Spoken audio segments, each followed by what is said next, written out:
Welcome to the following presentation of the National Football League on NFL Network. It's a frosty, rainy Thursday night in Green Bay, Wisconsin, where Packer partisans have jammed Lambeau Field for what could be a farewell party. With the Packers set to renew their NFC North rivalry with the Minnesota Vikings, this could be the last time that Brett Favre will play before his adoring hometown fans. An iconic figure of unprecedented proportions here in Green Bay, Favre has been a record-setting mainstay at quarterback since 1992, which is why we expect his introduction momentarily to draw such an ovation from the hometown fans.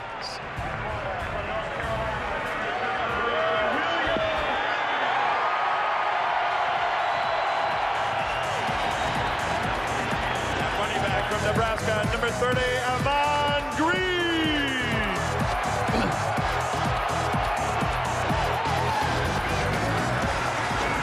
Quarterback from Southern Mississippi, number 4, Brett Favre.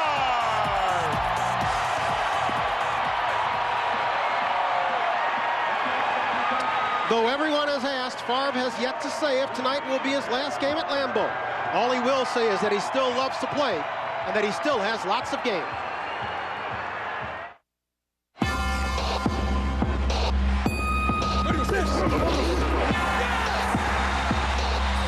The one word that I would use to describe Brett Favre would be consistent. You never have to worry about him faltering simply because he's going to play his game, and his game is usually played at a higher level than most people on the field.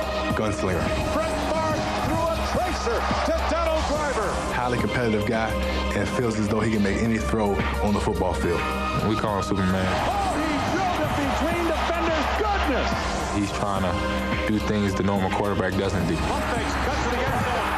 Dives in for the touchdown. Guy with tremendous heart to play in all these games and not have missed a start in 13 years is unbelievable. I think the legend just grew.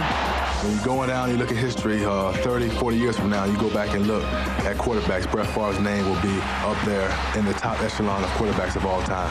I've been on the wrong end of a couple Brett Favre comebacks in the fourth quarter. Brett back to throw. Looking around, jumps it over the middle. Yes! Driver, touchdown! Yes! You talk about clutch performances. That just kind of adds to the mystique of the Vikings-Packers rivalry. This is one of the ultimate rivalries in the NFL. Growing up, being a Minnesota native, I know how important this game is for bragging rights. It's crunch time. You want to go to the playoffs, you got to win these games. Minnesota Vikings. Green Bay Packers. It's a born battle that we will win. Bring it on.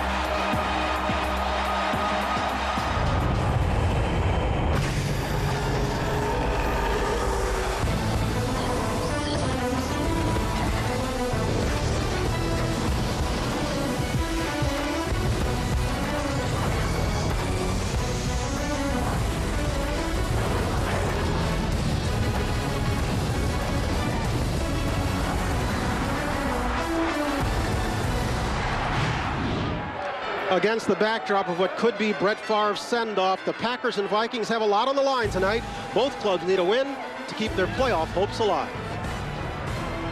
And good evening. Welcome to Primetime Football on NFL Network. Alongside Chris Collinsworth, I'm Brian Gumble. Good to have you back, by the way. Thank you, sir. Good to be back. Let's set the details for you. We've got the Packers and the Vikings, two teams headed up by rookie coaches, two teams with 6-8 records, two teams still clinging to slim playoff hopes, but plain and simple, they need a win tonight to keep those playoff hopes alive. But let's get to the real story here tonight, which is this one.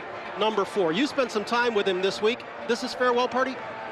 You know, I guess anything's possible, and I'd love to build the drama here a little bit, but if you're asking me to be honest, I'd say no. I think he's coming back. I really do, because, one, he's made an investment in this football team. They have 3 rookie offensive linemen. They have a rookie wide receiver. They've gone through the growing pains this season. And why would you walk away at this point unless you're hurt or you feel like you can't get it done physically? And you know Brett, he thinks that he could definitely get it done physically. On the opposite sideline, the Vikings are going with a rookie. By the way, the 201st quarterback to get a start since Brett started his consecutive game streak. He's strong, he's agile, he's mobile, but he's very green. And he's getting thrown in the deep end of the pool out here tonight. Can you imagine in your first start going out against Brett Favre in this crowd and this environment, freezing rain? We're going to find out a lot about this young man tonight. And how about this? Tonight we've got Brett Favre wired for sound. This was him just moments ago. All right, here we go. Love you, man. Love you. How you doing? Good to see you, man. Good luck, huh? I'll talk to you after. All right. Woo! Woo! Let's go!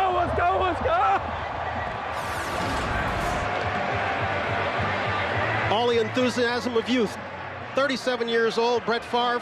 This game brought to you in beautiful, glorious HD. Which means you'll be able to see all of Brett's stubble. Every last one of them out there. He's got more gray in his beard than I do. And I'm a lot older, thank you very much. He can throw it a little better than you can, though. The Vikings have won the toss and elected to receive. That is Dave Rayner on your screen. He'll be kicking away to Bethel Johnson. 36 degrees, a pretty balmy night for December in Green Bay. Johnson at his own goal line. Gets it back to the 24 before he is brought down.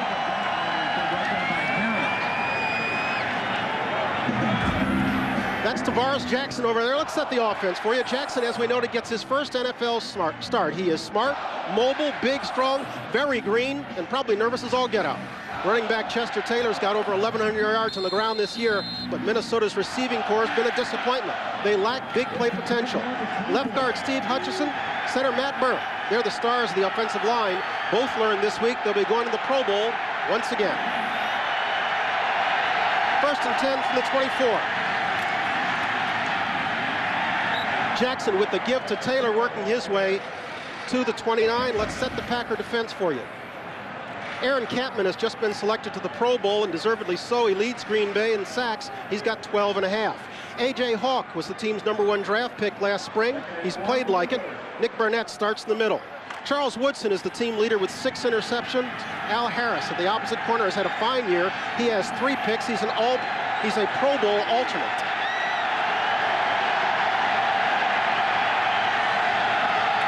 Williamson in motion.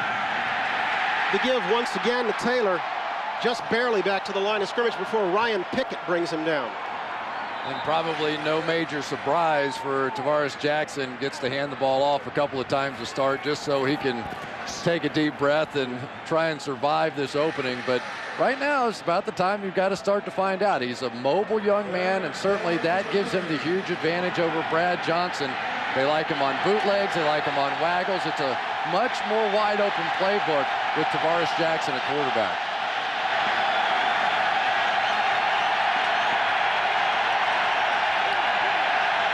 Jackson operating from the gun. His first throw is complete to Troy Williamson. Up to the 32, but that'll be short of the first. Nick Collins bringing him down, and it'll be 3 and out for the Vikings. And for Troy Williamson, he's running the shallow cross route, but he ran it basically at the line of scrimmage. At some point, you have to press that one up the field and try and pick up the first down. Pretty good throw by Jackson. Not much of a route on the outside, though.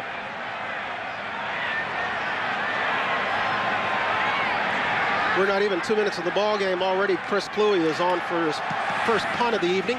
He'll boot this one away to Charles Woodson. Woodson will let it drop, and the Vikings will down it at the 34. And so Brett Favre brings the Packers offense onto the field. A 3-time MVP. He's making his 236th career consecutive start. Now league's all-time leader in pass completions, and need just 26 more for 5,000. Behind him, Amon Green seems assured of another 1,000-yard season, but it's wide out Donald Driver, who is Green Bay's top offensive threat nowadays. Up front, the Packers boast a pair of veteran tackles in Clifton and Tauscher, but the 3 guys in the middle are learning on the job. The Packers lead the league in starts by rookie offensive linemen.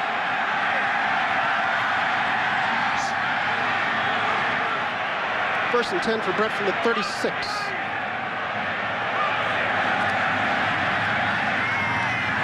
Favre throwing wide. Driver with his first catch of the night gets it to the 42 before he's brought down. Gives us a chance to set the Vikings defensively. They start as fine a pair of tackles as anyone in the league, and Kevin and Pat Williams both are dominant players. Linebacker E.J. Henderson just signed a new 5-year extension. On the opposite side, Ben Lieber has fit in well since coming over from San Diego. In the secondary, cornerback Antoine Winfield, pound for pound, maybe the league's toughest player. Safety Darren Sharper's the big play guy. Fred Smoot gets a rare start. Call it 2nd and 4.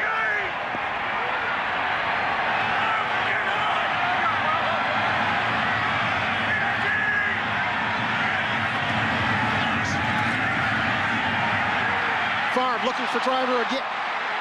Check that, looking for Jennings, in and out of his hands on the far sideline. Roniel Whitaker on the coverage. And Brett Favre certainly coming out firing in this cold, wet, rainy night. And for Greg Jennings, got off to such a tremendous start this season, putting up really big numbers, end up getting injured, comes back, and really the second half of the season hasn't been nearly the kind of big play factor that he was early on. A kid who led the league, listen to this, led the nation in receptions last year out of Western Michigan. You were down in that field early. How ugly is it? The field's really not in too bad a shape. The sidelines are nasty. Favre over the middle, completing. This one to Bubba Franks, working his way down the 38-yard line. We were talking about the field. Watch Brett Favre. He rocks back almost like a pitcher. Oh, yeah. Like Nolan Ryan on that one. I've seen him do a lot of funny things throwing the football, but that one I've never seen before. It was almost a balk. Yeah, it really was, but I bet you he's happy Bubba Franks is getting involved after the week the tight ends had last week for the Green Bay Packers. They were horrible. Give him a 19-yard pickup. Well, the whole Packer offense was horrible. It was. Favre skipping out of trouble. Our first flag of the night is on the field as this one falls incomplete.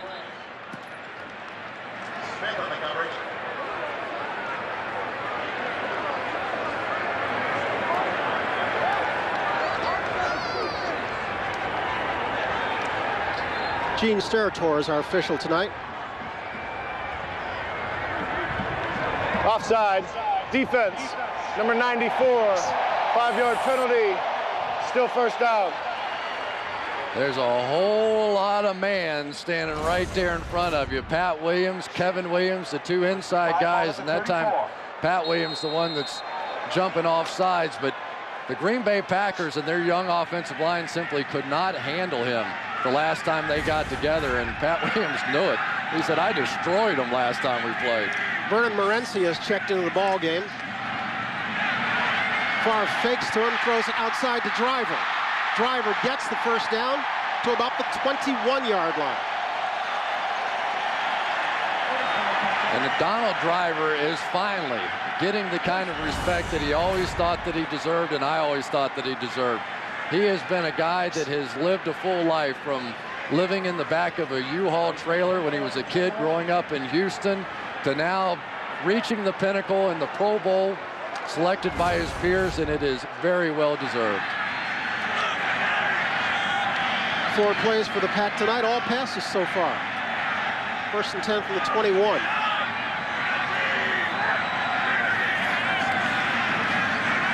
Favre gives it this time. Green coming wide, cutting it back inside. Trips over the 10-yard line, gets to about the 7. Darren Sharper tripped him up.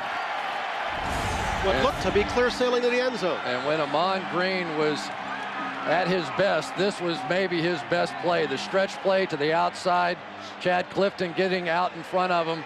And this guy is going to be a very difficult decision this year for the Green Bay Packers, whether or not they're going to bring him back, willing to cough up the big money to keep him. He's approaching 30. We've talked about it in the past. The third contract. The third contract. Are you willing to do it?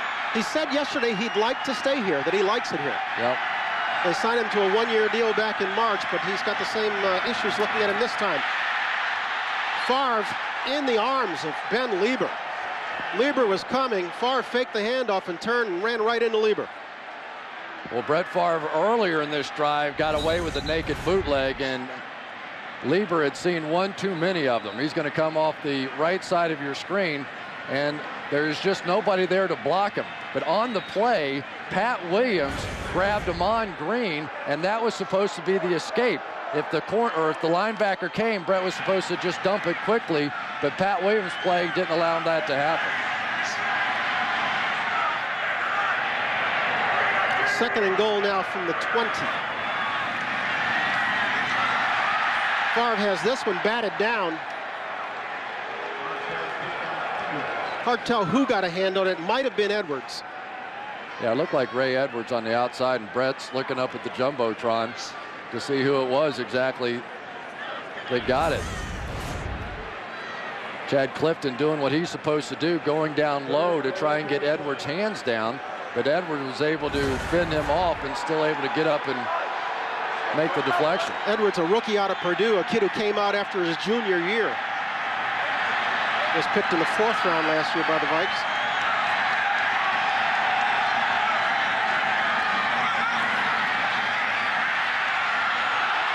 Favre swinging this one wide, incomplete. Beyond the outstretched arms of Ahman Green. The crowd looking for a flag, but there'll be none.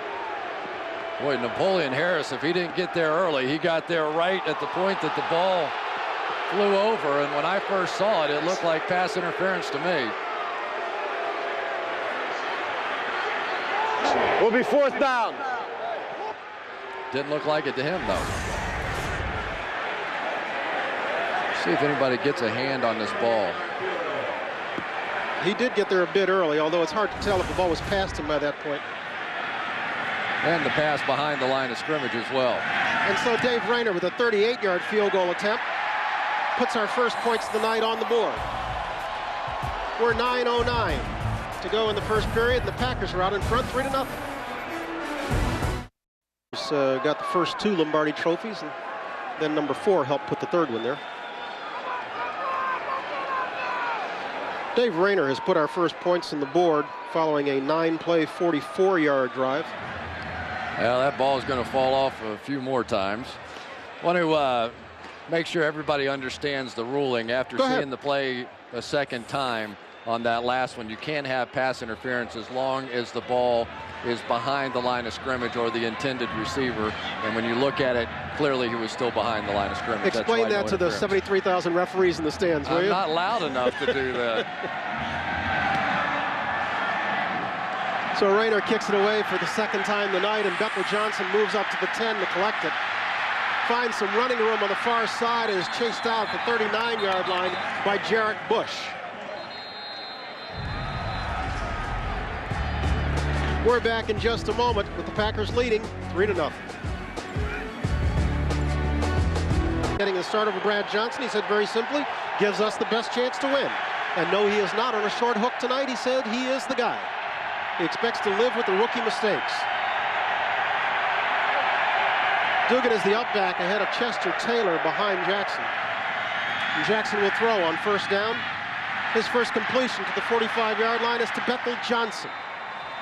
Nick Collins brings him down. Jackson's a guy who has played in 2 games this year. He played against the Bears early in the season, and then last week got into the game against the Jets and actually showed some pretty good work there. Not only getting out of the pocket there and running a bit, but also making some good throws down the field. Yeah, and my only question was, okay, you can do that in the dome in perfect conditions. How Soft about end of game coverage. Yeah, how about in Green Bay in this kind of weather? But so far it looks like he's handling the ball pretty well.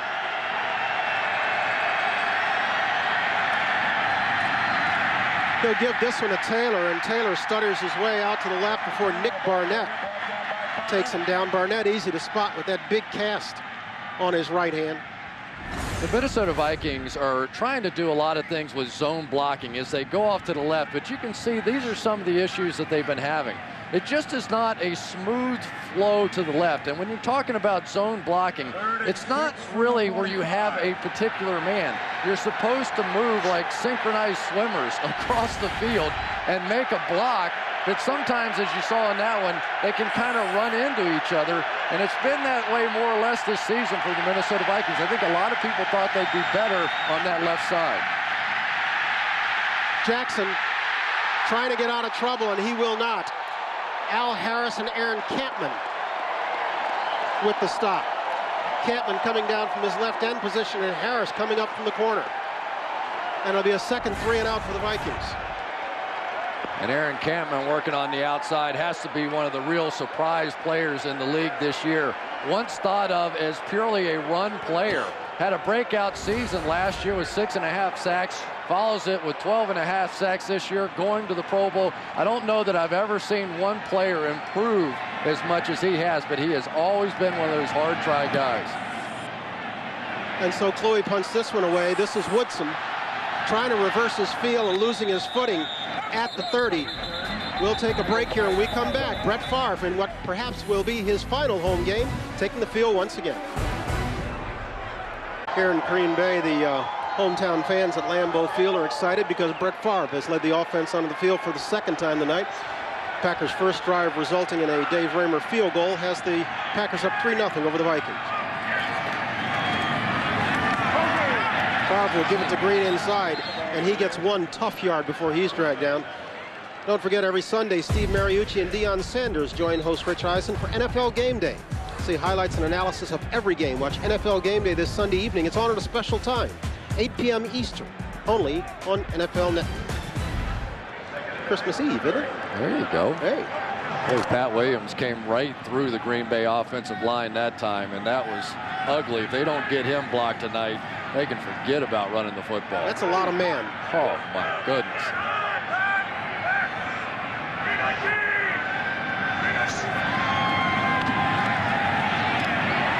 Favre over the middle, Driver, first down Packers. Driver fighting for yardage, getting close to midfield in the arms of Dwight Smith. Brett Favre is going to see Napoleon Harris come right in this gap right here and simply throw the ball where he left. He blitzes, and they throw it right to where he was. Just a beautiful job by Brett Favre recognizing the blitz and getting the ball out. That's what you get when you get a veteran quarterback out there. Not too well disguised by the Vikings either. Nope. Driver, 3 catches, 38 yards on the night. A reverse, this time Carlisle Holiday, former quarterback from Notre Dame, throws it up into traffic and is lucky that one wasn't picked. Well, you called it right. They have the quarterback out on the field in Carlisle Holiday, and he turns around and throws it. Unfortunately, you've got a pretty wise owl back there playing safety, and Darren Sharper. Sharper may not be able to run the way that he once did, but he has seen all of this stuff before. You're not going to fool him. Aren't those the kind of throws that got Bob Davie fired? Yeah, something like that.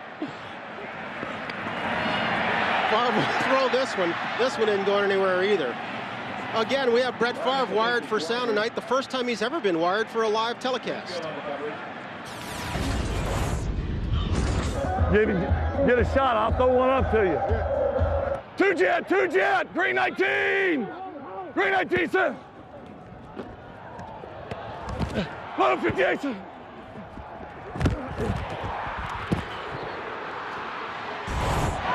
Favre told Holiday, I'll throw one up to you. Holiday told Favre, I'll throw one up to anybody. Surprised Brett didn't say something after Lieber got that sack. Usually he makes a comment. That's what Pat Williams was saying. Usually he says, great hit, great hit. First down Packers.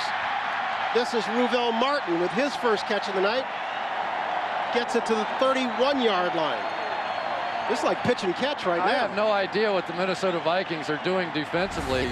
That time they didn't even cover the slot receiver. They bring a blitz off the outside, but you've got to bring somebody up in man coverage. The Green Bay Packers defensively have been having those same sort of problems this season in communication, and that clearly was just a communication error.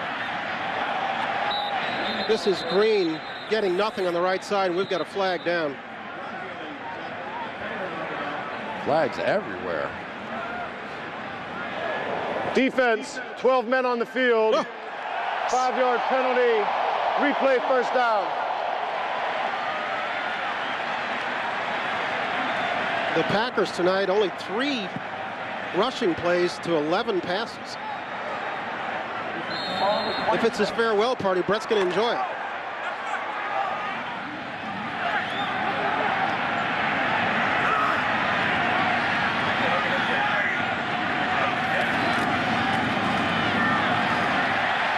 Favre gives inside. Green once again. Looks like he has another first down to the 20-yard line.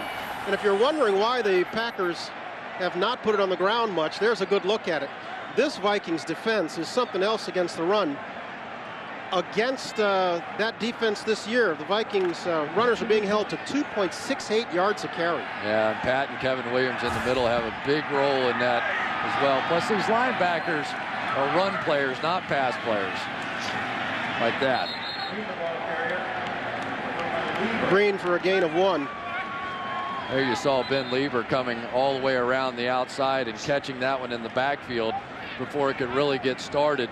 And it really, if you're going to attack this defense, you've got to do it with the passing game, because these guys are all made. E.J. Henderson, Napoleon Harris, Ben Lieber are all much better run stuffers than they are pass players. And when you have those two big guys in front, Kevin Williams and Pat Williams, they draw the double teams, which allows those linebackers to run free.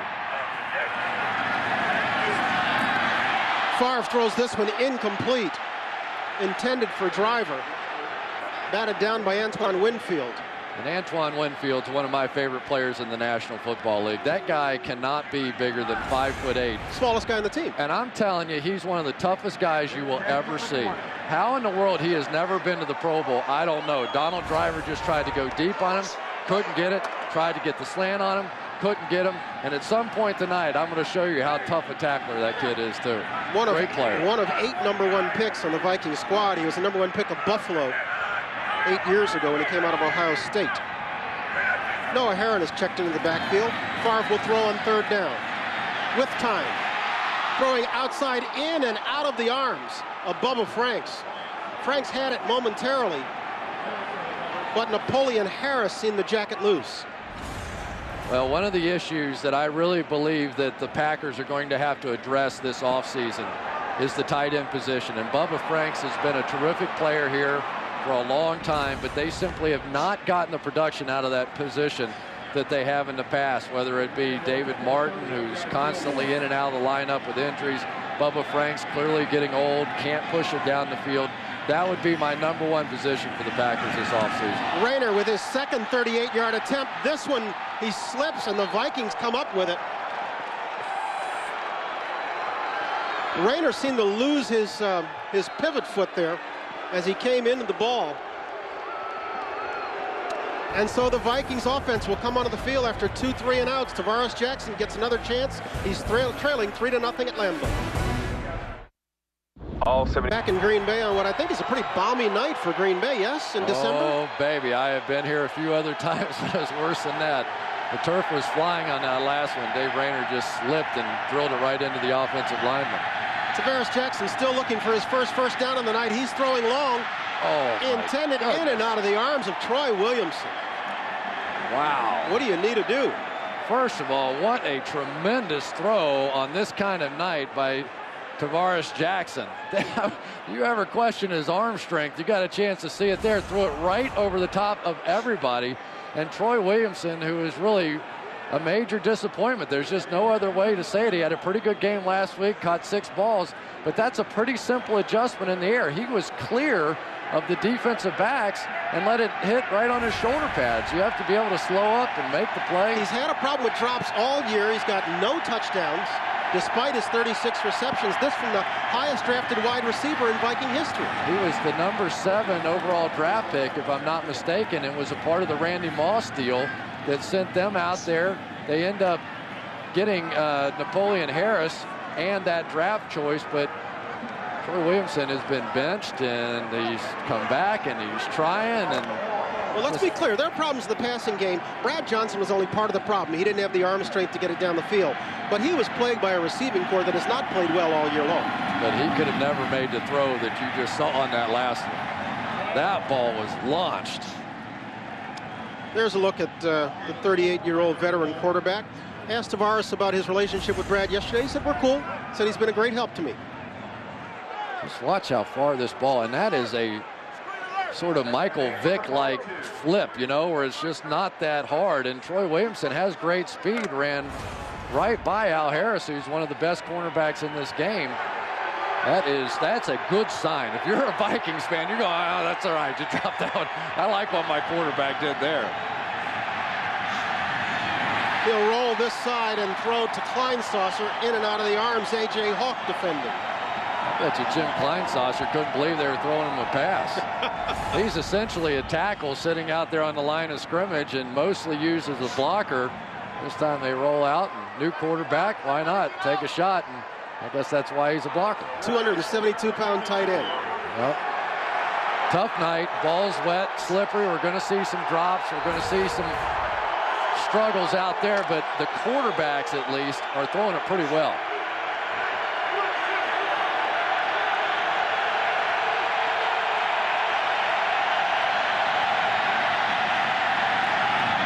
Jackson throwing this one and completing it over the middle to Travis Taylor for an apparent first down. We've got another flag on the play. And Travis Taylor is their best receiver, most consistent catcher of the football, and that's where I would start looking if I were. He leads them in catches Jackson. and yardage. Yeah, he does. Illegal shift. Offense. 2 men moving without resetting. Penalty is declined. 4th down. You can go in motion, or 2 people can move, but they have to reset completely for a full second before they can move again. I'm not sure Gene got that right. He said decline 4th down. He's correcting himself now because they had a 1st down yardage on that completion.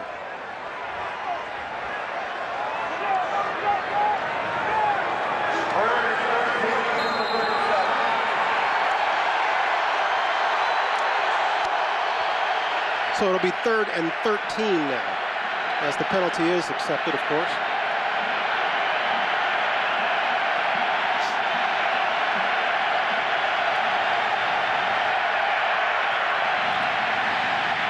Jackson with time throws high but completes to Chester Taylor. He comes about 4 yards short of the marker.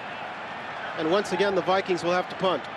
As far as Jackson, though, again, making the right read, he get the thing out to Chester Taylor, a playmaker, with a chance to make a play, and unfortunately he just slipped. But Tavares Jackson has been sharp so far in this game. Now this field has been resodded down the middle, but we're seeing some trouble with the footing early on. Woodson again from his 12. He's got some room, but it closes fast as he gets back to the 27-yard line. We're barely a minute to go in the first. Tavares Jackson, the rookie of the Vikings, being plagued by a couple of drops. And the Vikes trail by 3 at Lambeau.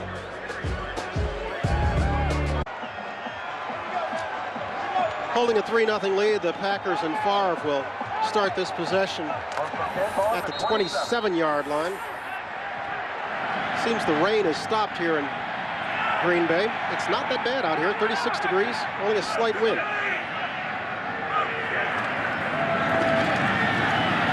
Green gets back to the line of scrimmage. Last night, there's a look at Jeff Jagosinski, Packers offensive coordinator. This was him at BC just last night. I had a great experience here the last time I was here. And I ended up getting this job, and I had a lot of people, players call me and email me and said they were so happy that I'm coming back. And those were guys that I had 10 years ago. His first head coaching job anywhere, and he is plenty excited about it. He's had a crazy week, though. He got home on Sunday night or Monday morning about 3 o'clock in the morning and went to work at 5 o'clock with the game plan. So it's been busy, but he is pumped about the opportunity. As we had a flag on the play, he's a guy who spent most of his years actually coaching in the college ranks. Right. It's his 2nd tour of duty at BC. He was an assistant there, 97 and 98.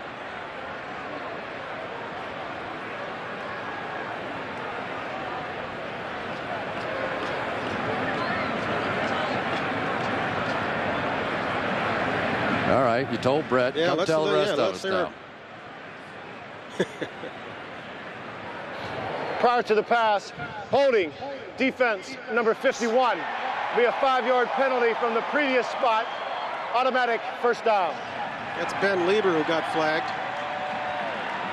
We've been calling his name a lot, but we were talking about how Jagosinski's hiring is going to impact this football team. Of course, he was brought in with the whole zone blitz, and they bring in all these young offensive linemen, Jason Spitz and Darren College and Tony Mall, and all these guys that they're trying to build this thing on. And now he's leaving, but they're going to stay with the same thing. And with that flag, we'll reach the end of the quarter. Teams will change ends. Packers out in front 3-0. We'll take a break along with them in what could be a farewell party for Brett Favre. He's on the lead end of a 3-zip score.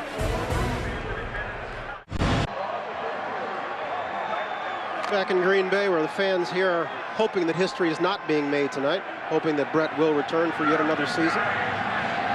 But the possibility remains. And the only one who knows is Brett Favre. Brett's the only one in the backfield right now. Pressure off his backside. This one in and out of the arms of Bubba Franks, his 2nd drop of the night. NFL Network is counting down to the best team to ever win a Super Bowl. Tomorrow night, it's number 16. Yes, that's the 96 Green Bay Packers. You can hear Brett and Coach Mike Holmgren tell the story of their championship season tomorrow night at 8:30 Eastern, only on NFL Network. I can hear him screaming in downtown Green Bay. 16? Are you kidding me? That was the best team of all time. Brett Favre is going to take a little shot at the end of that one. One of the problems of going with an empty backfield is you're going to get your quarterback hit. Franks with his second drop of the night. Just hadn't been the same player since he had those neck injury and knee injuries last year. Completes this one to Driver. He's popped hard as he crosses the 45-yard line. Boy, Antoine Winfield with a hit. I'm sorry, Chris. Ahman Green really makes a case right here for keeping his job. Watch him coming up in the backfield. His offensive lineman, Jason Spitz, got beat by Kevin Williams, and he stepped right up and cleaned it up and gave Brett a chance to make that throw. Driver has just bedeviled the Vikings in the last 5 games. Already tonight he's got 50 yards and catches. When they met 5 weeks ago, he had 191. Ball comes loose on this one. Picked up by the Vikings inbounds. That's Napoleon Harris. They're calling it incomplete.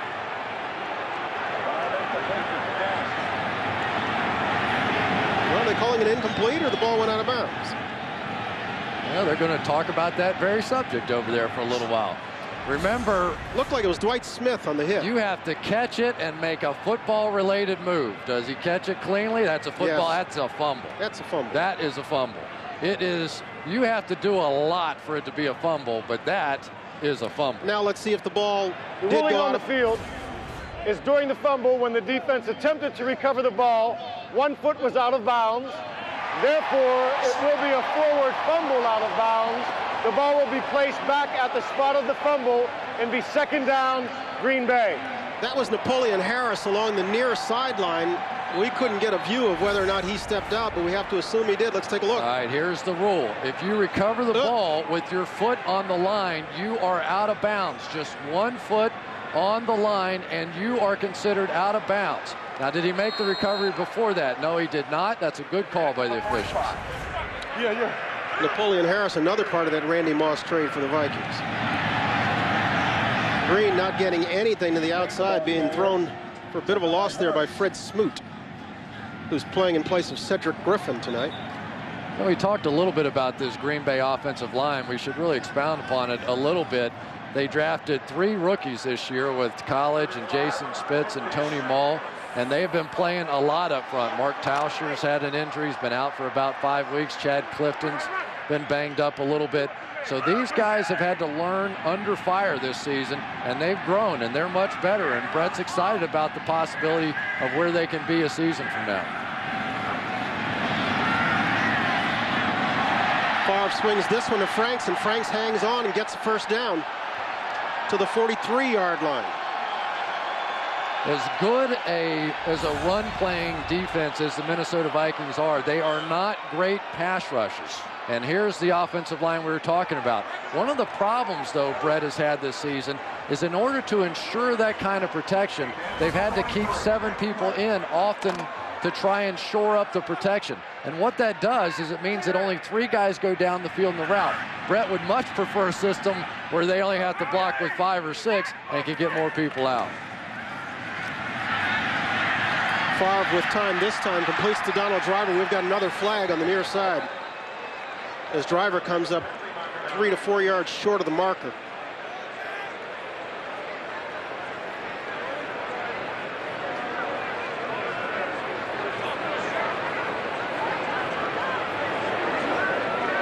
Prior to the pass, holding, defense, number 98, wow. 5-yard penalty, automatic first down.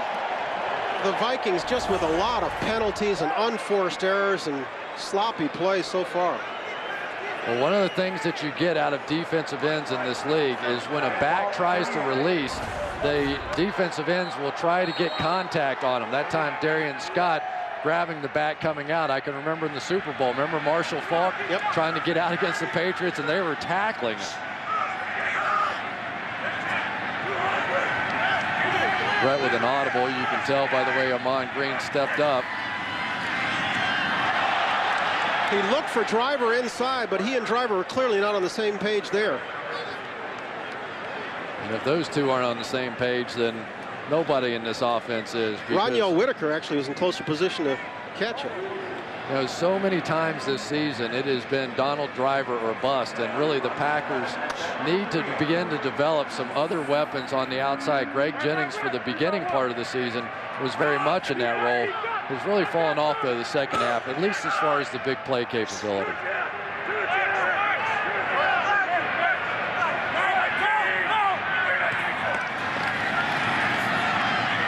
Favre with time, directing traffic, throwing back opposite side, Driver wide open to the 17-yard line. Whitaker again on the coverage, but that's too easy. Well, the reason for the audible, Brett Favre saw the single safety, which meant man coverage on the outside. So then when the Minnesota Vikings pass rush didn't get there, Brett had time to scan the whole field, goes right, and now you know what he's going to do. Forget that. All the way back across the field. And anybody that has ever questioned Brett Favre's arm strength need to watch a replay of that one.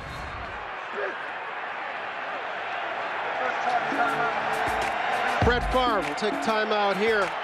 We'll go with him. Still 3-0 Packers. GMC, engineered to the highest standard, professional grade.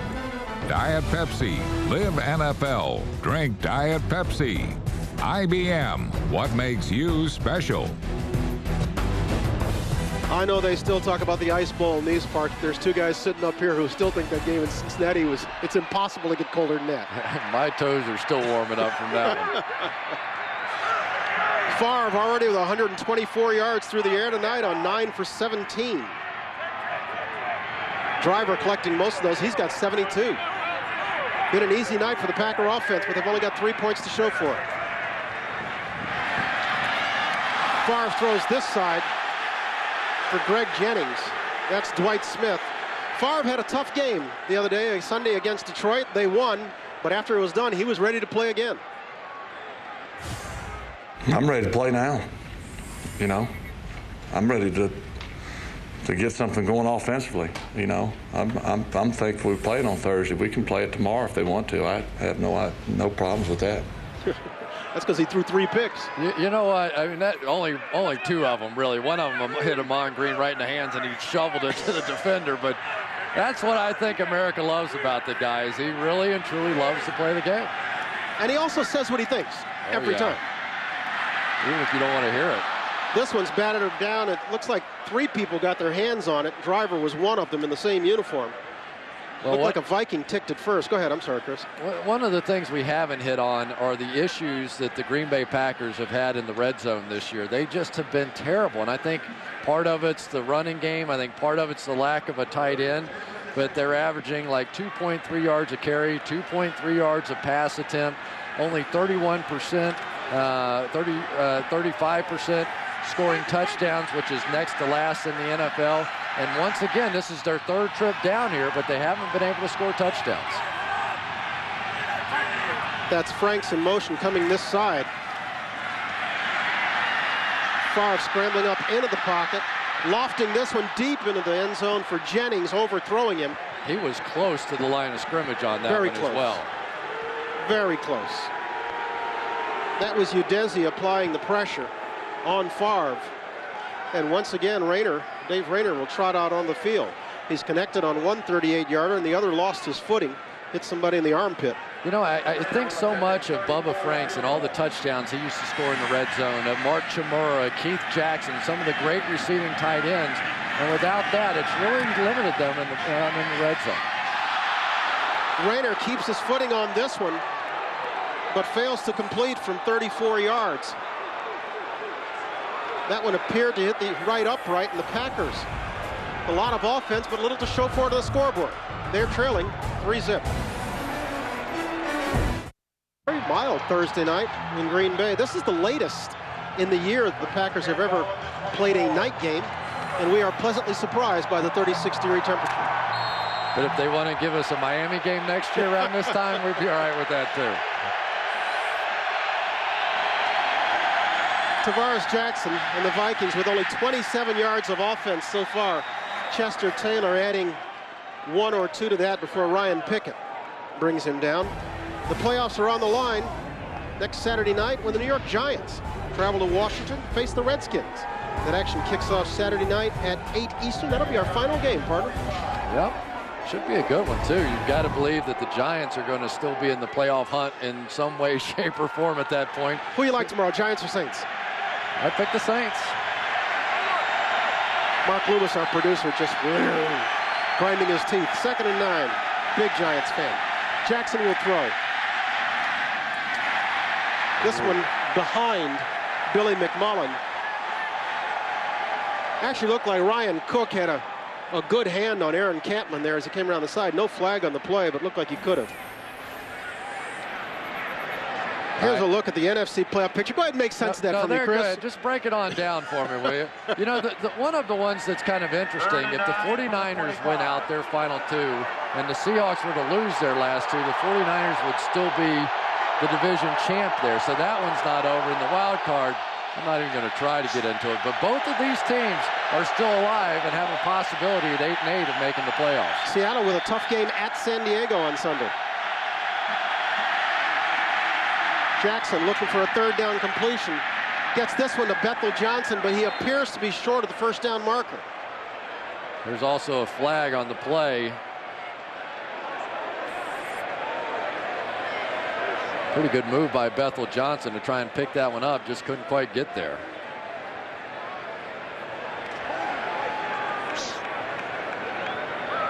Holding, offense, number 74, 10-yard penalty, replay 3rd downs. That's the Giant left tackle, Bryant McKinney, their #1 pick back in '02. I say Giants 6'8", 335, and he had his hands on Kabir Bajabiamila. Yeah, and KGB, as he's called around here, Biamila has basically been benched this season. He was once a very highly paid defensive end. Cullen Jenkins took his job and last week had 3 sacks. But Bryant McKinney and KGB have had a few battles over the years, and that time KGB got the better of that one. KGB had 13.5 sacks just 2 years ago, only 13 in the 2 years since. Jackson backed up, 3rd and long. Trying to get some of it back, completes this one to Noel D. Moore, but he'll be well short of the 1st down. The Vikings will have to punt once again. And that time Cullen Jenkins, who comes down inside to the tackle position, had a pretty good shot at Jackson. He just runs right through the blocker inside Artis Hicks. Jackson makes a nice move to get away. Good completion to at least give him a little room out there. But I'll tell you, I like what I see from Tavares Jackson. He does a lot of good things from the quarterback position. And really, the Vikings, you have to say, are lucky. Downfield, number 78 of the offense. That penalty is declined. 4th down. You have to say the Vikings at this point are lucky to be in this ball game. Very lucky. Brett Favre and the Packers have been going up and down the field, struggling down in the red zone area and just not converting. How much does this remind you of last week in Seattle? Exactly. Where San Francisco did absolutely nothing in the 1st half. Seattle let them hang around, and finally the 49ers figured it out in the 4th period. Well, if you've seen enough of this series between these 2 teams, you know that typically it comes down to the last 5 minutes of the game almost every time. Kluwe will boom this one away, and he chases Woodson back inside his own 20. Avoids the 1st tackler.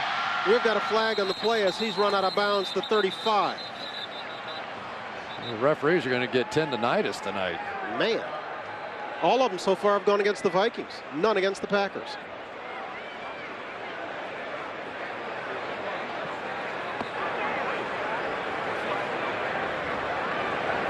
It's like having a 3rd man during in the booth. The kick, holding, number 23 of the return team. The penalty is half the distance to the goal. 1st down, timeout. 7 penalties on the Vikings and none for the Packers. We have 9:15 to play in the 1st half. Packers in front, 3-0. Back at Lambeau with another Florida Gator alum. Their 1st row. If I started doing push-ups and sit-ups 24 hours a day, I would take my shirt off like that in Lambeau. Packers' first penalty of the night has pushed them back to their own 10-yard line. Brett retreats to his end zone and completes to Amon Green, but he's going nowhere with this one. Give Jamie Mitchell credit for the tackle.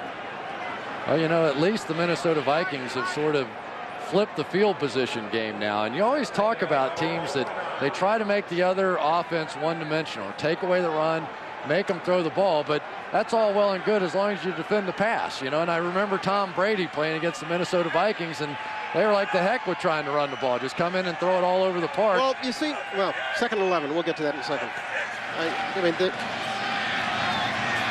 this one, the Franks pushed out at the 13. That's my problem with so many NFL statistics. I mean, we can sit there and say all we want to about how few yards are given up by Minnesota's run defense, but they basically invite people to throw on them because they're so terrible against the run. Yeah, and that's exactly. Plus, you're playing against the weakness. I mean, the weakness of the Minnesota Vikings is their pass rush. Right. You know, they've really struggled. As great a player as Pat Williams is, you know, he's not much of a pass rusher. Kenichi Udeze on the outside has 0 sacks, which is mind-boggling to me for a defensive end. So they don't do a good job getting after the passer, so why not throw it? Their leader, Darian Scott, only has 5. Right. So why not throw against this team? As Favre does again. And again to Amon Green. Will leave them 3rd and short.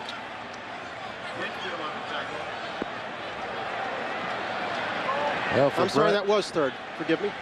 For Brett Favre, he thought he was going to be able to convert that one with a short pass and a run, but the Minnesota Vikings defensively now finally make the play, and they make it in the passing game. You know, they no longer tried to push it down the field. And Brett was saying the other day, he said, you know, this is probably the most conservative I've ever played.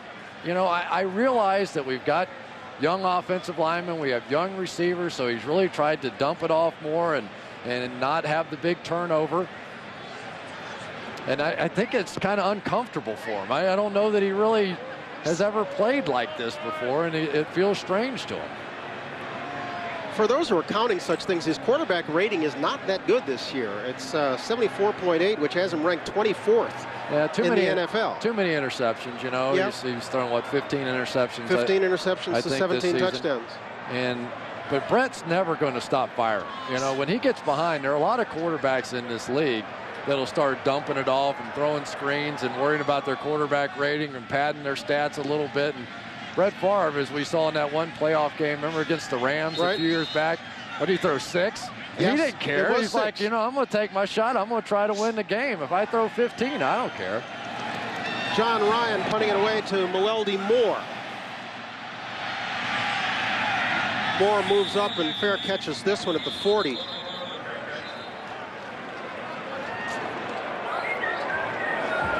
Coming up next, the Wendy's halftime show. Join Rich Eisen, Steve Mariucci, Deion Sanders, and Marshall Falk for first half highlights and analysis, and to look ahead to the weekend. How about Deion and Marshall stepping in last week? How about that? Weren't they good? They were really good, which is amazing. I'm forever indebted to them. They didn't even have boards. They didn't do any of the prep work that you'd have to do for a game. And I was actually in New York, and I'd just taken a flight in there, getting ready for the NBC show, and flipped the game on in the 4th quarter. And I was like, are they doing this from the sideline? It took 3 guys to replace you. To replace Dick Vermeil. We certainly hope he's feeling better. Vermeil, Falk, and Sanders to replace Collinsworth. Completes this one to Jermaine Wiggins, his first catch of the night. A.J. Hawk wraps him up. A.J. had a big game against these guys 5 weeks ago. It's 17 tackles. Hawk, of course, the Packers' #1 pick, 5th overall in the draft last spring. You know, a lot of times coaches tell me how good somebody is, and I go, yeah, okay. Players of the Green Bay Packers were talking about how good this guy is. They think that he is going to be Brian Urlacher, that he's going to be whichever linebacker, the best of the best you want to talk about, can absolutely fly, as fast a linebacker as there is. Jackson with pressure from his front side throws this one short to Bethel Johnson, who will be short of the first down. Patrick Dendy makes the stop. I asked AJ about the transition to the NFL and whether he found it, you know, these guys were a lot bigger, a lot faster, et cetera, et cetera. He says no. He says Ohio State is like the NFL, basically. Boy, that sets up a whole bunch of lines that come to my mind. But that was his word. That I'm going to leave alone because they're going to play the University of Florida later on, and I'd be accused of being biased. He said there's a lot of Buckeyes who went to the pros who live in the area, and they work out with them all the time. And he says, you know, it's such a big program that he was kind of used to the environment by the time he got here. The standard line is he had to take a pay cut to come to the NFL, but that's just a joke, just a joke. Jackson scrambling out of trouble to his right. Seemed headed for the first down marker before Brady Papinga grabbed him and spun him back. Well, we've mentioned Brady Papinga's name a lot. Remember in the preseason we did some stuff with Mike McCarthy, and he was singing the praises of Brady Papinga, saying that we had to find a way to get him on the field. And that was not a horse collar. He had him around the front and around the back and grabbed the jersey and slung him to the ground. Great play there on a very mobile quarterback.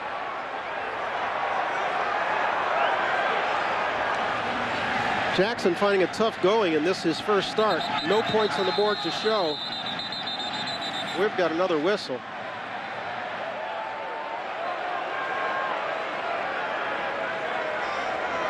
False start. Offense, number 50. 5-yard penalty. Still fourth down. What do you think Brad Childress is going to say at halftime? Guys, you may want to cut down the penalties a little bit. See if we can give this young quarterback a chance who really, I think he's played pretty well. I don't have that much of a problem with Tavares Tillman. I think he's been out there and pretty patient, throwing the ball underneath, making plays, tried to make one with his legs there, but Papinga just got him.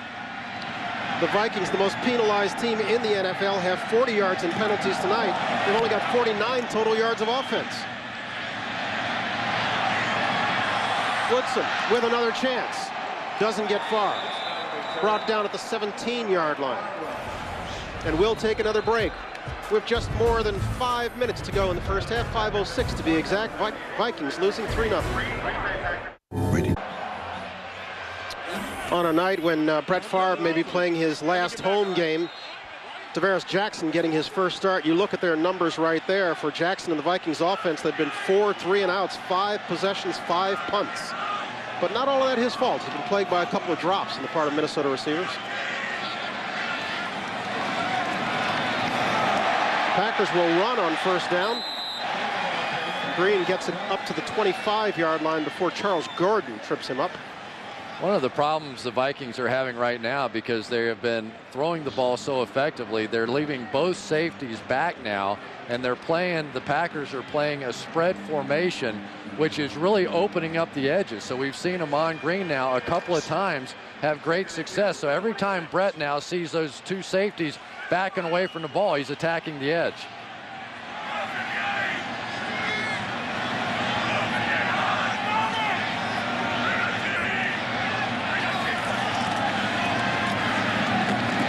Favre completes this one to Donald Driver for another first down.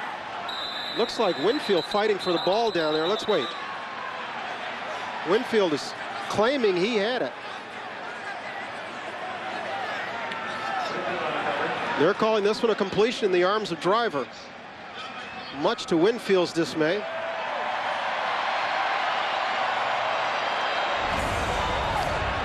Brett Favre went with the double count that time and got Dwight Smith to come down, and so Brett knew exactly then that he had single coverage on the outside and was able to take advantage of it. Now it's a matter of whether the catch was made on the outside by Donald Driver. Well, looks like it. Well, it never did touch the ground. And it looks like we may get a challenge here. Winfield came in and slapped the ball away, but it's in dispute whether or not the ball ever touched the ground or whether Driver corralled it with his legs. Well, obviously you're on the ground, but nobody's touched you, so you're not down. So if the first contact was truly with the ball and not the hand or any other part of the body, I guess it would be incomplete. Minnesota is challenging the ruling on the field of a completed catch. Timeout. We'll take the timeout along with them and try to figure this out when we come back. Did it touch the turf? We'll know in a moment. Our referee, Gene Steratore, has gone under the hood following a challenge by the Vikings and Coach Brad Childress. This is either going to be a 1st and 10 for Green Bay or 3rd and 2 at the Green Bay 26. Looked to us like the ball hit the ground. Well, was the ball the first thing hit? After review, the ruling is an incomplete pass. The ball will be placed back at the 26-yard line. It will be 3rd down and 2, Green Bay. Minnesota is not charged a timeout. With the game clock operator, please reset the game clock to 4 minutes, 21 seconds. Remember, Donald Driver is not down despite the fact his knee's on the ground. And my question was, did Winfield hit his hand first? If he'd hit his hand first, then he would have been down at that point. But Winfield hit the ball first, knocked it out. Good call by the official. Very unusual play. Or if he had touched Driver's back with his left hand before slapping the ball with his right. That was the other thing that down. We were checking. Did his left hand make contact first? But I don't think that it did. In any event, with 4:21 to play in the half, it's a 3rd and 2 for the Packers.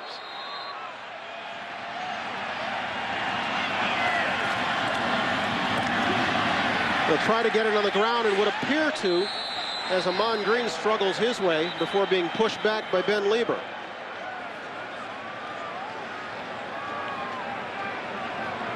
Ahman Green still a big, strong guy.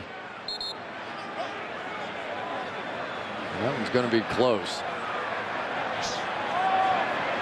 Ahman made me feel very old yesterday when I spoke with him. He's getting close to tying Jim Taylor a number of marks.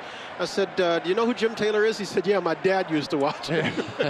Thanks very much. So did we, unfortunately. You know what was interesting, though, about Jim Taylor is that Jim Taylor was a fullback.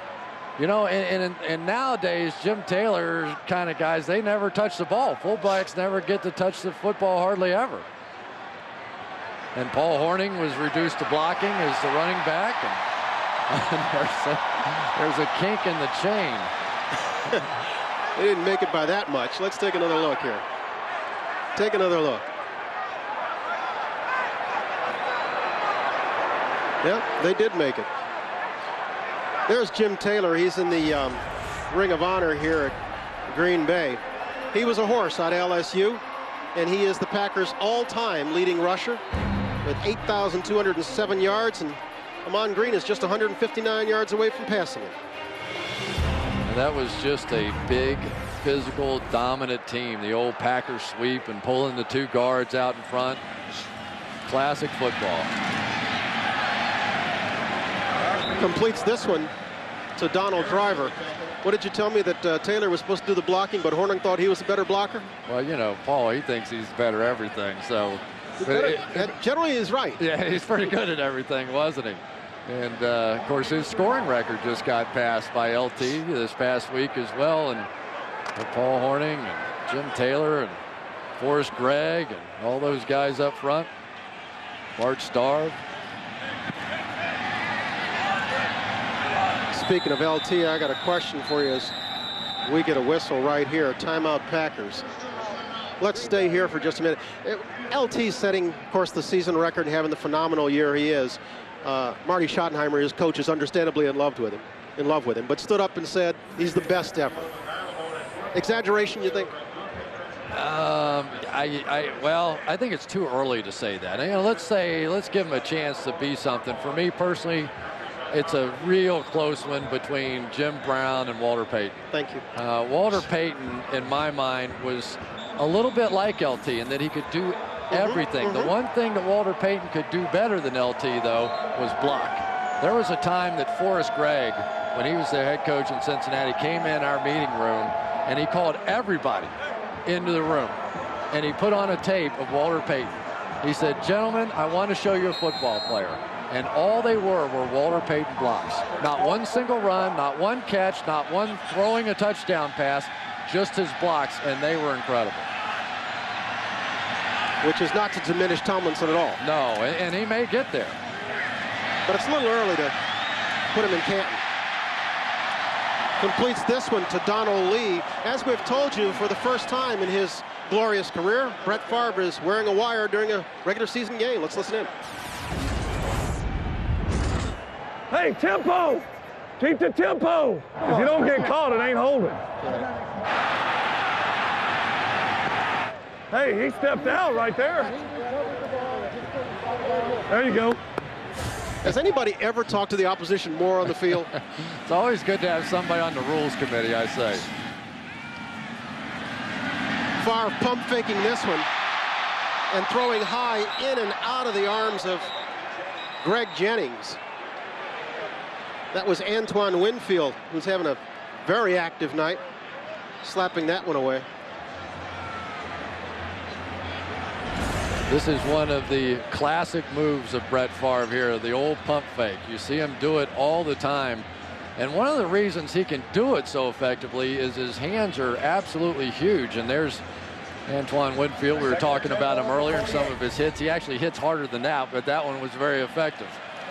They actually measured Brett Favre's hand when they went to think about making the trade in pre-draft, because they knew with all the cold and the weather here that he needed a huge hand to be able to play in these conditions. He completes this one to Donald Lee. Clock ticking towards the 2-minute warning. They seem in no hurry to try to get a playoff. Plenty of time, still have a couple of timeouts, and no issue here for Brett Favre. He's been in this situation many a time, just working it down, and if we score, great. If we don't, that'll be the end of the half. The Packers been marching it up and down between the 20s, but only 3 points to show on the board for it as we hit the 2-minute warning. They're out in front of Minnesota. Thursday Night Football on NFL. Coming up next, it's the Wendy's halftime show. Rich Eisen, Steve Mariucci, Deion Sanders, Marshall Falk. They'll have first half highlights and analysis and a look ahead to the weekend. Of course, in this case, it might be the first half highlight. Dave Rimmer field goal. Defensive highlights. How about that? Okay. Was that you whistling underneath that Wendy's? That was song? me. That's pretty impressive. Yeah, right. Never heard that I before. can't whistle at all. I can only reverse whistle. It's true. Sucking it in? Yeah, that's the only way I can do it. He sucked in a few at me. Coming out of the 2-minute warning, Favre of the Packer offense looking at 3rd and 6 from the Vikings 47. Favre gunning this one for Greg Jennings. He couldn't come up with it, and the Packers will have to punt. Greg Jennings, well, maybe it's just I had the wrong angle on it. Didn't look like he really went after that ball with like it was a key 3rd down situation. He was sort of stuck a hand out there, but with a Brett Favre fastball, you better stick more than one hand out, and I'm sure he's learned that by now. Is it the ankle that's kind of turned his season around? I guess. John Ryan trying to drop this one. Oh, my goodness. Oh. In and out of the arms of Jarrett Bush. And if you're wondering, yes, you can catch the ball as long as the punt returner is not there in a position to try and make the catch. And Jarrett Bush had it right in his hands, and there we go back to the old story again. That's why he plays DB. Every night, learn the latest news from around the league, and you can hear directly from the players. They get ready for the playoffs. We invite you to watch NFL Total Access. That's weeknights on NFL Network. I'm going to give you a rare opportunity, Mr. Collinsworth. All right. We got a seat on the plane for you on the way to Oakland. Yeah. Want it? Sure. Saturday night. You can take my bags with you. Chiefs Raiders. I'd love to call the game, sure, but I know Dick wants to come back and call one. Tavares Jackson and the Vikings offense seeing what they can get going. Uh-oh. The last minute 45. This one in and out of the arms of A.J. Hawk. Not sure what Jackson saw right there. Well, he didn't see A.J. Hawk because he was standing right in the way. And A.J. Hawk right out here on the outside is going to drop right underneath this one. Jermaine Wiggins going right down the seam and up. I mean, throw it right to him. It's hard to believe that you can miss somebody that size, but he never saw him. I bet you this is a run. A.J. had his hands on what would have been his 2nd interception of the year. Nope, and Childress lets Jackson throw again. He throws low this time for Wiggins, who can't come up with it. And Wiggins almost threw it up in the air to Marquand Manuel. Much like Brett's interception the other day against Detroit. Exactly. You know, I actually had one of these myself in my career. Aaron Campman coming around and getting the pressure. Boy, that's pretty close. If that ball didn't hit the ground. Oh, it did hit the ground on the back end of it, though, I see. I had one just like that. Diving for a ball, got my hands underneath it, flipped it up in the air, and the guy intercepted it. You remember who the guy was? No. Didn't see the number going past, huh? Try to forget that stuff. We've got another timeout. Second charge timeout. Minnesota. It will be a 30-second timeout. Tavares Jackson and the Vikings will have to think about it a little bit. These are the key plays so far in what's been kind of a moribund first half. Dave Raymer on his second 38-yard field goal attempt, slipping there. And then this one from 34 yards, hitting the right upright. And Favre and the Packers have had great success marching up and down the field, but they've got only 3 points to show for it. And Jackson and the Vikings not really doing anything on offense. Well, and I've got to say, I really beginning to question the strategy by Brad Childress here. Now, they're basically, if they don't pick up the first down here, they're going to give Brett Favre the ball back, and he has 2 timeouts remaining and going to have plenty of time to work. If you come out and you run the ball, you're going to get out of here at halftime with a 3-0 situation. A lot of pressure to put on a young quarterback backed up right before the half, and they've been putting the ball in his hands. For the record, Childress said he did not shrink the playbook for Jackson, that everything was on the menu, but his options are limited here. Trying to slide out of trouble, but not getting there, in the arms of Aaron Campman, his second sack of the night.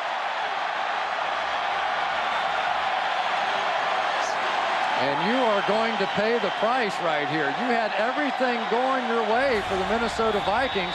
3-0 at the end of this half was a huge win. And now you put a young quarterback back there trying to throw into a dime coverage with one of the best pass rushers in the league after him, and they're lucky he didn't fumble the ball on top of him. Aaron Campbell, what a great, great season he has had. You know, when we spoke to Mike McCarthy yesterday about his 2 Pro Bowlers, Campman and Driver, he liked it, he said, because they're both guys who weren't first-day draftees. They're both blue-collar guys. They're both guys who've been rewarded financially. So he thought for his program, they set a wonderful standard, one on offense and one on defense, and they're both heading to Honolulu. Yeah, and for the Minnesota Vikings, some pretty good players over there as well. Steve Hutchinson, who's come in here and tried to learn this whole new zone blocking scheme. It's still West Coast, but a completely different blocking scheme, and they're going to get there as well. And as you pointed out, Chris, no matter what happens here, the Packers would seem to get good field position after this. Woodson will field it at his own 45. Hop-stepping his way, looking for some room back across the field. Gets it into Minnesota territory, pushed out at the 45. Give a couple of Packers credit for not getting the clipping. And there you go. Now you're going to give Brett Favre the ball right back in great field position. Because of the limited timeouts, they could have effectively run out the clock. And now you're giving it back to number 4 at home, and well, you'll be lucky to get out of this one 3-0 now. He's got 1 timeout to play with. Get this, though. His next pass will be his 30th of this half. That's what it is. When you play against the Minnesota Vikings, you're going to give up the run and drop back and throw it.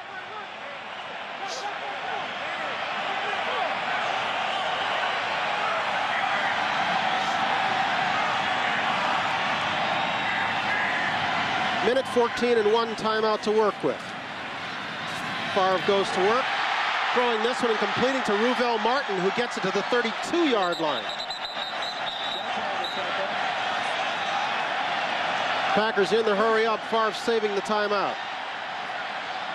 Brett going again with that double count, and he basically made the Vikings declare that they were going to stay too deep on that play, and he comes back and knows then to throw underneath. Timeout Vikings. They burn their final timeout of the first half with 51 to play. We talked about Brett's numbers. I'm sorry. You can hear the double snap count. Brett's going to go through it the first time. This time the safeties don't move, so now he knows that the place to work is back underneath. They've got the 2 deep safeties. He finds the receiver underneath.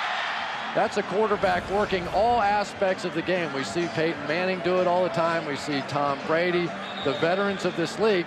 And I know there's some people out there that are thinking, you know what, why not Aaron Rodgers? Let's give him a shot and all that kind of stuff. But it takes so long to get to the point where Brett Favre is, and you lose all that experience. You basically are going to be starting all the way from scratch at that point with all these young offensive linemen, young receivers. So I don't know.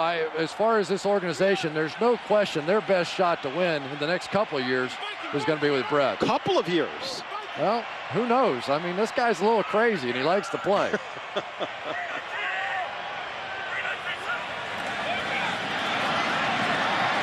Favre with time again.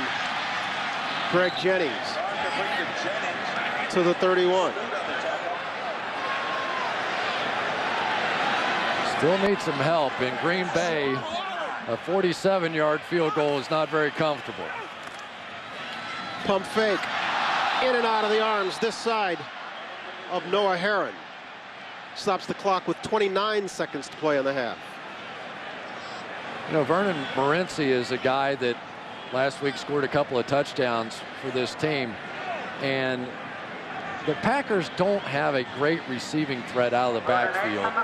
And that's hurt as well. And Morency's one of those guys, I think if they would invest a little time with him in the passing game, might really be able to help in these kinds of situations. He's a quick guy. Dave Rayner's season long is 54 yards from here.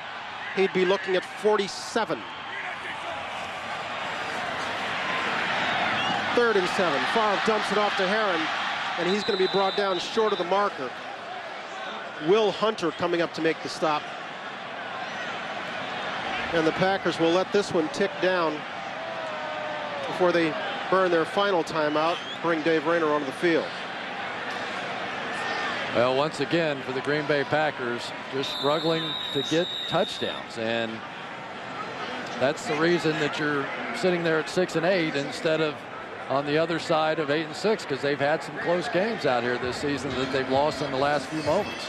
As Rayner comes onto the field, let's keep an eye out on this snap. We saw Rob Davis and John Ryan, Davis the snapper, long snapper, and John Ryan the holder, having a discussion because Ryan felt that the previous 2 snaps were a little high. Here's a look at Davis. For Davis, this is his 150th consecutive game played, tying Boyd Dowler for 5th most in Packer history. So it's not nerves. This guy's been around. How good is it to be a time. long snapper? It's like being a left-handed reliever in the majors. You know, you can play forever. Baby, if you can just get it to home plate, you can make a living forever. This one from 44 yards. Rayner's got the distance, and it's true. And basically, Brad Childress' strategy cost his team 3 points at the end of the half. And on the strength of 2 Dave Rayner field goals, the Packers will go to the locker room leading the Vikings 6-0. Young Tavares Jackson going to have to find some answers inside with his coach. Brett Favre, after throwing 31 times in the first half, will go into Ice's arm. We'll be back. A Thursday night that has some historical implications, possibilities anyway. What could be Brett Favre's last home game has been a sloppy affair for the most part. The Packers have gone up and down the field. His opposite number, Tavares Jackson, the rookie, has thrown the ball well, but he's not gotten any help on a night when the Vikings have been penalty plagued and gotten just 38 yards of total offense. For the Packers' part, they've got 2 field goals, but Dave Rayner has missed 2 others, slipped on one, hit the upright on the other, and the Packers are leading this one 6-0 in a game that Favre may set historical records in a different sense. He threw 34 times in the first half. Well, that's what they came to see. Let's chunk it around. Why not? I'm all for it. Get the ice out, man. Put it on the shoulder. You know, really, probably the story of this first half, though, has been the play of the Green Bay Packers defense. This is the 2nd straight week that they've played well. I think Minnesota, certainly you would expect their offense with a new young quarterback coming out here to struggle a little bit. I'm not sure I would have expected, 34 yards? Is that what they had in the first half? That hurts. 38, yeah. Also, they've shot themselves in the foot a couple of times. He had the Napoleon Harris fumble along the sidelines. Very simple. He was the only guy around the ball. He stepped out of bounds as he grabbed it. They've hurt themselves with an excessive number of penalties. They've just been sloppy all the way around. The kid hasn't gotten much help. And I'm sure that right now Brett Favre is really frustrated on the other side as well, because this is a team that they've been marching it up and down the field, and really for the 2nd straight week now struggling down in the red zone, and you just wonder if they can just start to make some plays, and maybe some chunk plays. You know, we haven't seen many shots down the field, and those that we did see had a chance. You know, Troy Williamson dropping that one ball was probably the best chance that we've had all night for a touchdown. I misspoke there. I said Favre had 34 throws in the first half. He actually had 33. The 34th was the option pass of Carlisle Holiday. And so the Vikings will kick it away to get our second half started. This is Vernon Morency trying to stick a fork in it at the 3-yard line. He's not getting very far. And the Packers will have to start from deep in their own end. So we're going to start the second half the same way we played the first half, huh? Take a look at the first half numbers for the Vikings. They're pretty glaring. Look at that. First downs 14-1, and the penalties the other one. You got to believe that Brad Childress just had a talk with his guys at halftime about that. They're just killing themselves. Yeah, they really are. But, you know, once again, here we go. The Minnesota Vikings catch a great break on the opening kickoff, and now defensively, if they can just hold Brett right here and force a punt, give their offense some great field position. Favre will throw from his own end zone. Incomplete, intended for William Henderson, who for so long has been his outlet from the backfield. Henderson, a very good receiver, been here 12 years now. And William Henderson is just that, a receiver and a blocker. He's had one carry for -5 yards since the beginning of 2003. Only 123 carries in 12 years, so they're not going to hand it to him too often. He's well rested.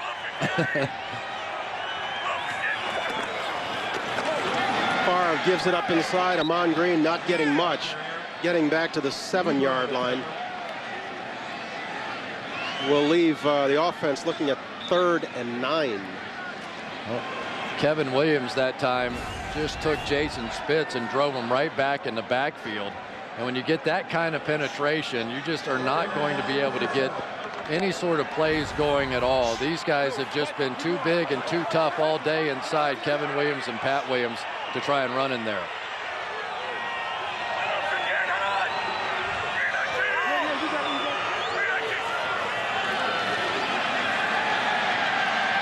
Favre with plenty of time, finding Donald Driver for a first down up to the 20.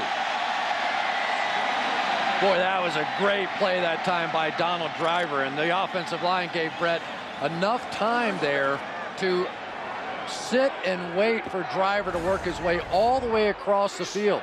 That time Donald Driver was really covered during the early part of that route, but the protection gave Driver time to keep working, and Brett finally found him. Driver just loves playing the Vikings. 191 earlier. He's already got 91 in this one, with that his 7th catch. Oh boy. Almost picked off by Darren Sharper. Right into his arms. And Darren Sharper knows a thing or two about playing with and against Brett Favre over the years, and really he's a guy, a veteran guy that you have to watch. He will not be where you think a safety should be all the time. And that time he missed a huge opportunity to give his offense a chance. Driver heading for the locker room. Will try to get word.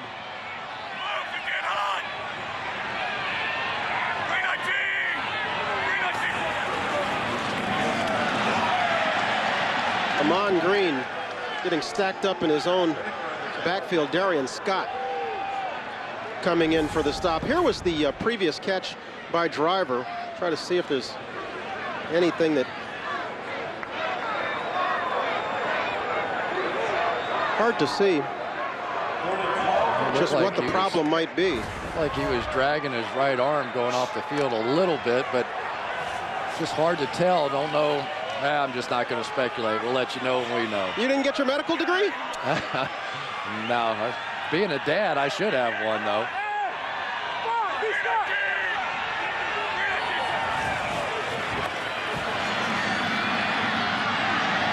Favre throwing downfield and overthrowing Carlisle Holiday.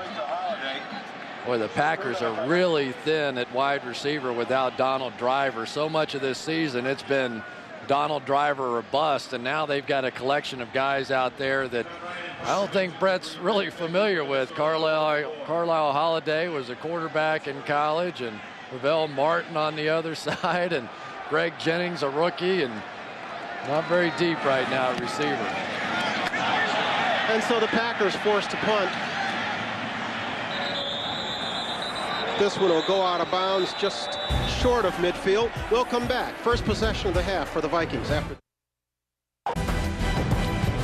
here in Green Bay, the Brown County Courthouse all dressed up for the holidays. Gives us an opportunity to wish you and yours all the best health and happiness for the holidays and beyond. The Vikings with their best field position of the night. You look at that graphic, they've gone -2, and you're taking the penalties and the net yards. This is Chester Taylor getting some positive yardage. Give him a gain of 5. 40 yards in penalties for the Vikings in the first half, just 38 yards of offense. We talked about the zone blocking scheme where basically everybody moves to the right and then the back just finds a hole between them. That time they had it synchronized pretty well. They all move out together and Chester Taylor just finds a running lane in behind it. That's how it's supposed to work when it works well. I like that. Synchronized swimming, right? There you go. Give Taylor a gain of 4 on the last one. He gets it again, close to the first down marker, as he's brought down inside the 40 of Green Bay. You know what's interesting about this, Brian, is that they're running to the right. All their big money players on the offensive linemen are to the left. Bryant McKinney and Steve Hutchinson, who coach came over from Seattle, and Matt Burke going to the Pro Bowl. And the guys on the right, Artis Hicks and Ryan Cook, the rookie, are the guys that, you know, they basically are trying to hide. But defensively, the Green Bay Packers overshift to the good offensive linemen, so it kind of forces you to go back the other way. You get a look there at Hutchison. He's part of what was a big spending spree for the Vikings this year. They went out and got not only Hutchison, but also Chester Taylor and Ryan Longwell and Ben Lieber. These guys were supposed to turn it around in Minnesota. It hasn't happened yet. Well, he struggled. I just tell you straight out, Steve Hutchinson struggled when he first got here. In Seattle, they ran a West Coast offense, but they ran man blocking. And here they run this zone blocking scheme, and it was driving them a little crazy early on. But now I think that they're starting to get it. 3rd and a little more than a foot for the Vikings. Folks at Lambeau are into it. Minnesota tonight 0 for 6 on 3rd down conversions. See if they stay right or go to their money side to the left this time. Taylor would appear to have it.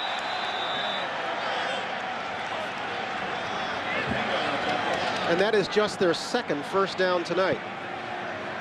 This game being brought to you in HD on the NFL Network. When we're done here, we're going to pack up our bags and head west. We'll be in Oakland Saturday night to watch the Chiefs take on the Raiders in a renewal of that rivalry. You know, there are not a lot of personalities out there in Oakland in that crowd. I hope you guys can find some flavor shots out there, you know? Yeah. Be a love fest between Adam and Art Shell, yeah. Tavares Jackson with some operating room for once gives this one to Taylor and finds something that's working off that right side. Another gain of 4, perhaps 5. You know, it's one of those stadiums that really, I think everybody in America on their list of 100 things to do, that helmet's a little tight, on their list of 100 things to do, see a football game at Lambeau Field. I mean, really, this is just one of the cathedrals in this country, and they love their football in Green Bay. We got to get to the other 99. Yeah, that gets a little strange, though. Jackson will throw. He's being pressured, lets it go, and completes it to Chester Taylor. Cullen Jenkins had the pressure, and that's one of those Brad Childress would prefer he had not seen. And Bryant McKinney over there working against Cullen Jenkins, and I don't know what happened to him. He just let him go right by inside, and Cullen Jenkins 3 sacks a week ago. But how about the play by Tavares Jackson from his back? That looked like Brett Favre there. I asked Childress, I said, do you expect to have to live with the rookie mistakes? He said, well, there's a reason they're called rookies. Yeah.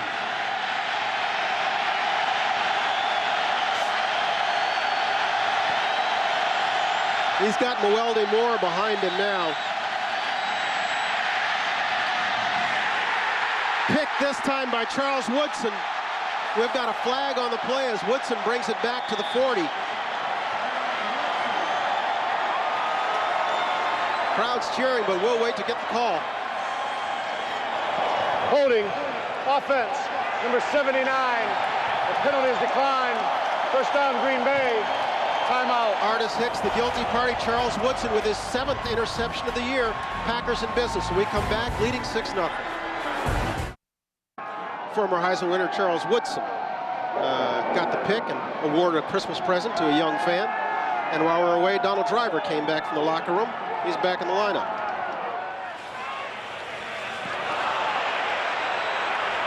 And Favre going for Greg Jennings.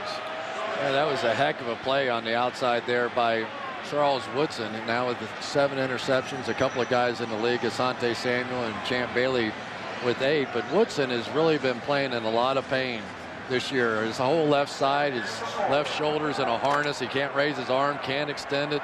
Left knee, left toe. He said, I'm just trying to make it through, guy. He's a guy a lot of people thought would make this Pro Bowl this year, but he didn't get the call. Including him.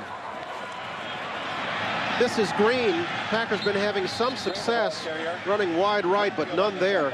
Green stacked up for a loss of 1.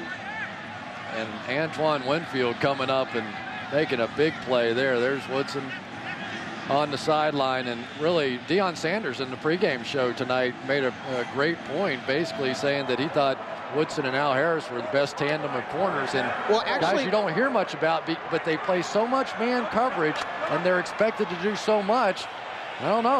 One of those guys should have been in the They line. were actually talking about bringing the other guy no matter which one made it. The other one said he was going to treat the other one. Turns out neither of them made it. Harris is an alternate, we should note.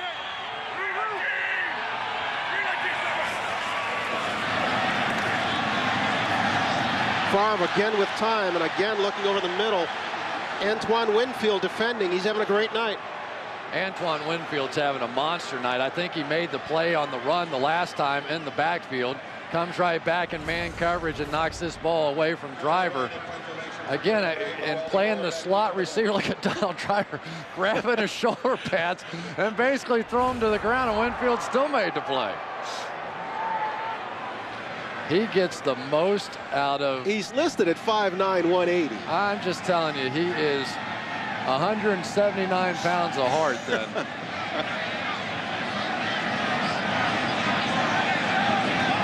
Ryan will punt it again.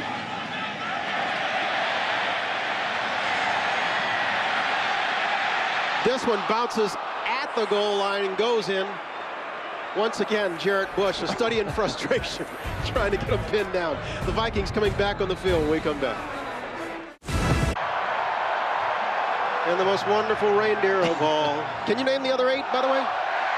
No. Yes, you can. Comet and Cupid and Dancer and Dasher, Prancer. Dancer, Donner, Blitzen, Comet, Cupid, Donner, Vixen, something like that. Now, why would you ask something me like that? Just I don't know. Show how dumb I am. No, I just was curious.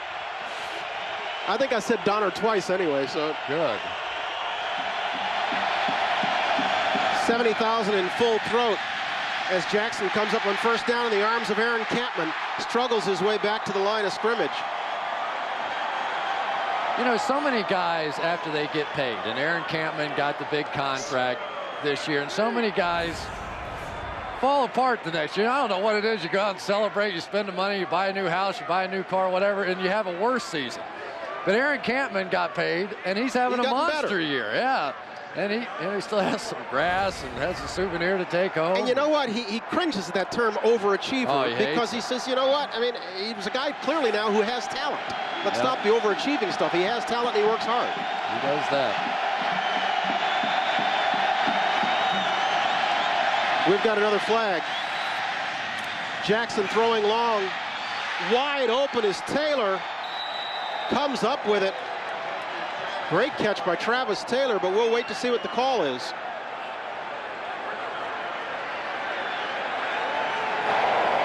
Illegal shift on the offense. Wow. 2 men moving without resetting. Wow. 5-yard penalty. Replay second down.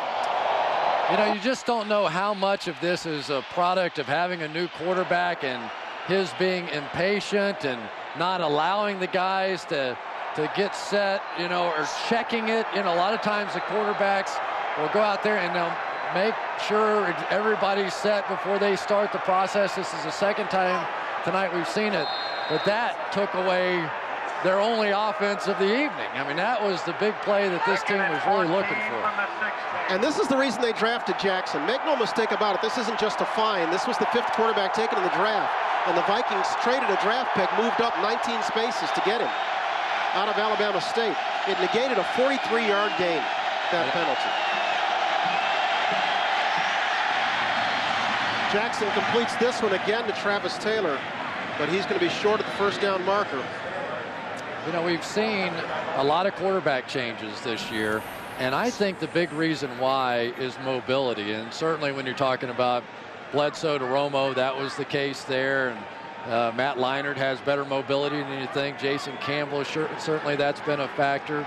And the other two guys are obvious as you go down with Vince and Tavares. So when you have a young quarterback coming in, you force the defense to cover more ground on the field, but they also have to be able to complete those passes in key situations. And we've seen a little bit too much of this.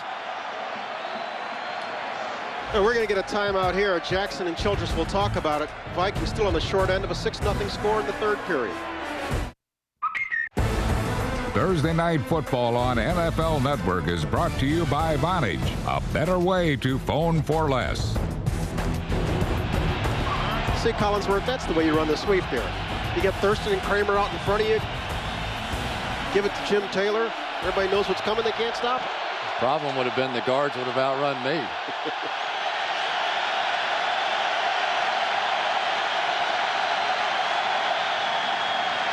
Jackson giving to Taylor, striving for the first, but not getting there. A.J. Hawk coming up with the hit. And then joined by three other Packers will leave the Vikings a yard short, and they'll have to punt. Boy, what a great play by A.J. Hawk to just take him head on and keep him right there. That is just classic form tackling there. The hit comes in, the contact, and Chester Taylor did a nice job trying to drive himself forward, but we talked about how good a player that young man's going to be, and you saw it there. Cluey chases Woodson back to his own 22. He'll step out on the sideline as he crosses the 35 and approaches the 40. NFL Network is counting down to the best team to ever win a Super Bowl. Tomorrow night, it's number 16. That's the 96 Green Bay Packers. You can hear Brett Favre and Mike Holmgren tell the story of their championship season tomorrow night at 8:30 Eastern, only on NFL Network. Boy, did those two guys go at it over the years. Holmgren and Brett Favre, it was like a taming of the shrew.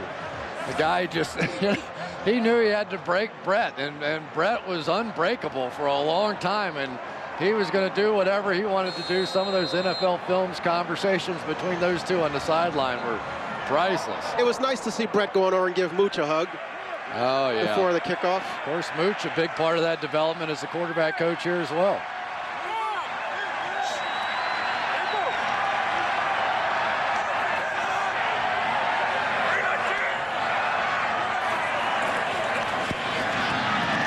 Favre has this one picked on the far side. Fred Smoot. Fred Smoot, only Favre to beat. Touchdown Vikings.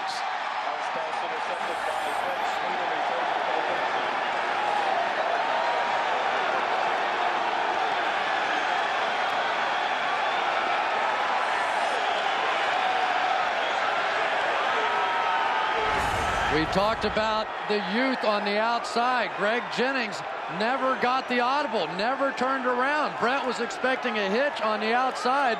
Fred Smoot in his zone saw it coming all the way, and just an easy catch, an easy interception. And that's what you get when you deal with rookies on the outside. For whatever reason, he didn't hear it, didn't get the communication, and Brett Favre throws a pick. And just like that, the Minnesota Vikings, who have been absolutely woeful on offense all night, find themselves leading in the ball game with 5:10 to play in the third period. Following an interception return for a touchdown by Fred Smoot, they're out in front 7-6. Fred Smoot getting a rare start at quarterback tonight because Cedric Griffin, the starter there, is out with a stinger. Smoot picking this one off and taking it back 47 yards and getting rejected in the end zone. What do they do at Wrigley? If you hit a home run, they just throw it back. They just threw Smoot back. That's the first touchdown of Smoot's 6-year career. Whoa! Oh, what a stick. Vernon Morency. Guess who? Antoine Winfield. There you go. My goodness. There's one of your star defenders chasing a kickoff. I told you could hit. I told you I'd show you a big hit. Folks, next time you're filling out your Pro Bowl ballot, put him on it. Oh. That is playing football. That kid is a stud. Perfect. Wow. The Vikings have just 67 total yards and 2 first downs, but they have the lead with 5 minutes to play in the third period. Favre goes back to work. Throwing long, and this one into the arms of Darren Sharper. Unbelievable. Once again, miscommunication. Greg Jennings stops on the route. Brett throws it down the field, and you come up with your second interception. You put this one on the receiver. Well, I don't know exactly what happened. Watch this. Jennings is going to stop, try and sit in the hole. Brett throws it like he's going deep, and Darren Sharper's just sitting down underneath it for the fair catch. I mean, the communication problems that this team is having on offense right now is over the top, and I think that was a frustration throw by Brett Favre right there. He was mad over the last interception. He comes back, tries to get it back in one throw. Poor decision by him. It wasn't there. I'm not saying he's totally at fault, but that was a ball that he should not have thrown up. And we've seen that before out of Brett Favre. We saw it in the playoff game in Philadelphia. He keeps both teams in it. He does. He made one of the most grotesque throws in overtime to lose that one that I'd ever seen. I made the comparison earlier this year with Rex Grossman. I said, he's got a little Brett Favre in him now, and I got flooded with emails. Was that an insult or a compliment? What were you saying? And I was like, yes, it's a little of both. You know, he goes for things sometimes that he shouldn't. That drive starts with a Chester Taylor run, and Jackson scrambling in the hole, throwing this one wide and out of the reach of Jeff Dugan. And right now, the Green Bay Packer defenders have to be absolutely sick, saying, are you kidding me? We're pitching a shutout here. Not only are we pitching a shutout, these guys haven't moved the football at all, and we're behind on the scoreboard. If we just don't send our offense out there, we're probably going to win this game.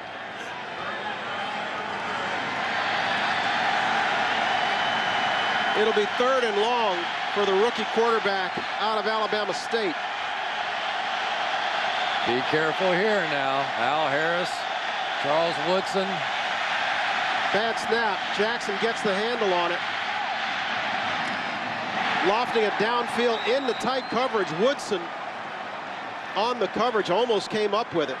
The Vikings, it's another 3 and out. And Travis Taylor, the intended receiver. Woodson that time blanketing Travis Taylor on the other side.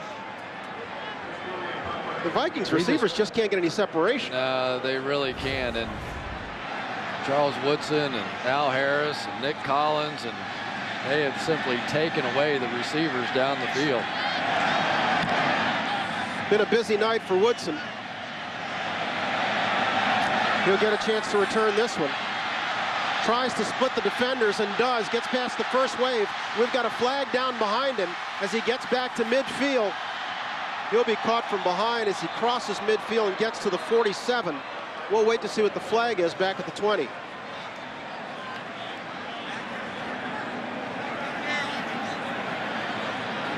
Well, you see why they gave that young man the Heisman Trophy.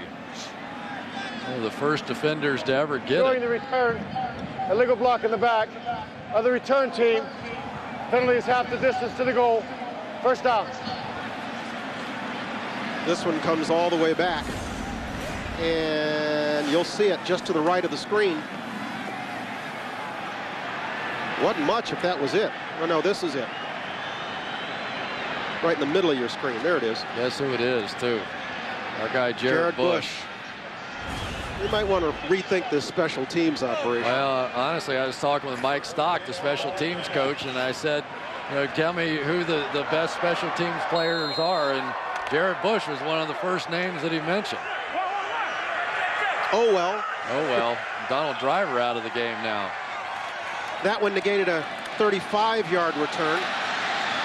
This is Green. And guess who? Yeah, I was about to say, guess who coming up to make the stop. I mean, you talk about how good this run defense is for the Minnesota Vikings. I'm telling you, this run defense isn't at record-setting pace if it's not for that 5'8", 180-pound cornerback coming up and making plays like that. He's been doing it all night. He's been doing it all season.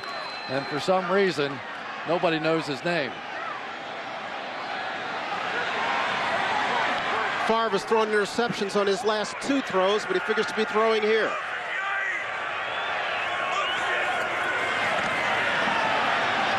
And he does not. Gives to Green. Green getting maybe a gain of 2. Brought down at the 15-yard line. Boy, they're really struggling to try and get Kevin Williams blocked inside. Tonight they've been doubling Pat Williams, the nose tackle, and it's been Kevin Williams who's been eating them up.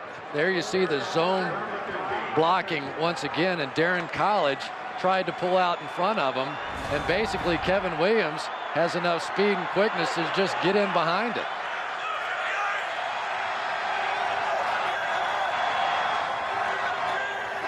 Morency has checked in the ball game behind Green, and it's Vernon Morency who will get it and get the first down as he works his way to the 21-yard line. Give Antoine Winfield another tackle.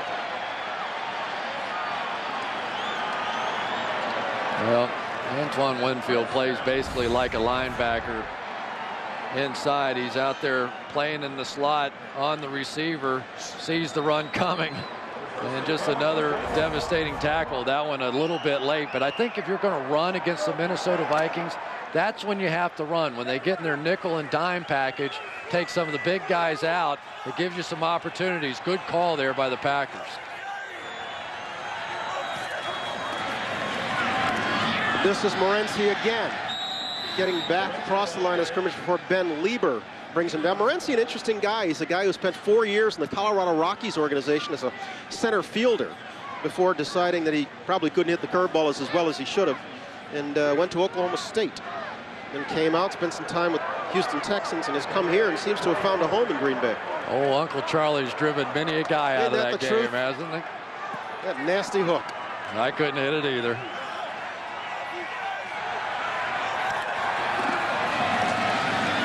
Green is checked back in.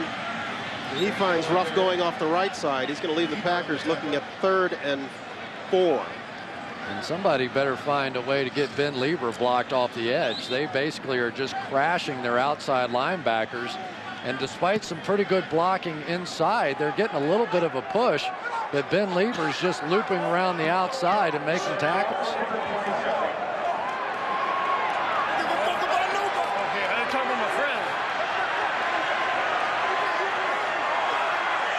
Sorry about that. Sometimes you pick up things you shouldn't.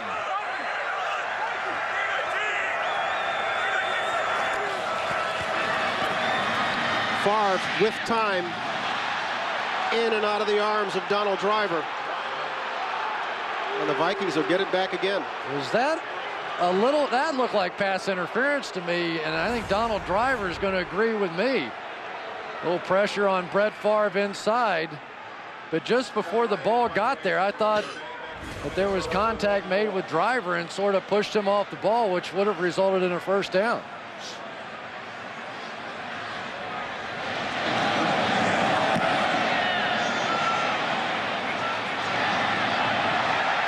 Fielded on a hop by Muelde Moore, evades one tackler, but he's going to be forced out at the 26-yard line.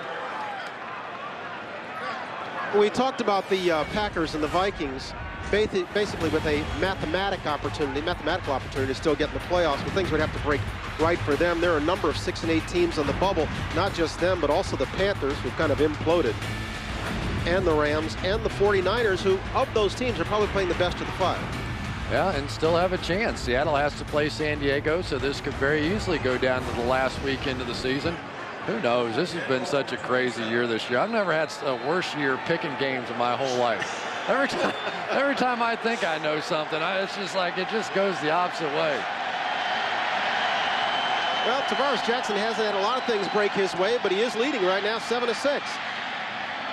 He gives this time Chester Taylor, and he gets a good pickup off the left side before Cullen Jenkins brings him down. And with that, brings to a close the 3rd period. Vikings out in front, 7-6. We'll come back to start the 4th right after this. Seasons in, there comes a shine. getting set for the start of the fourth period here at Lambeau Field in what has been kind of an ugly ball game. There's no way to dress it up. You take a look at those numbers. The Packers' numbers on offense dwarfing those of the Vikings, but it's the Vikings who are leading on the scoreboard by 1, 7-6.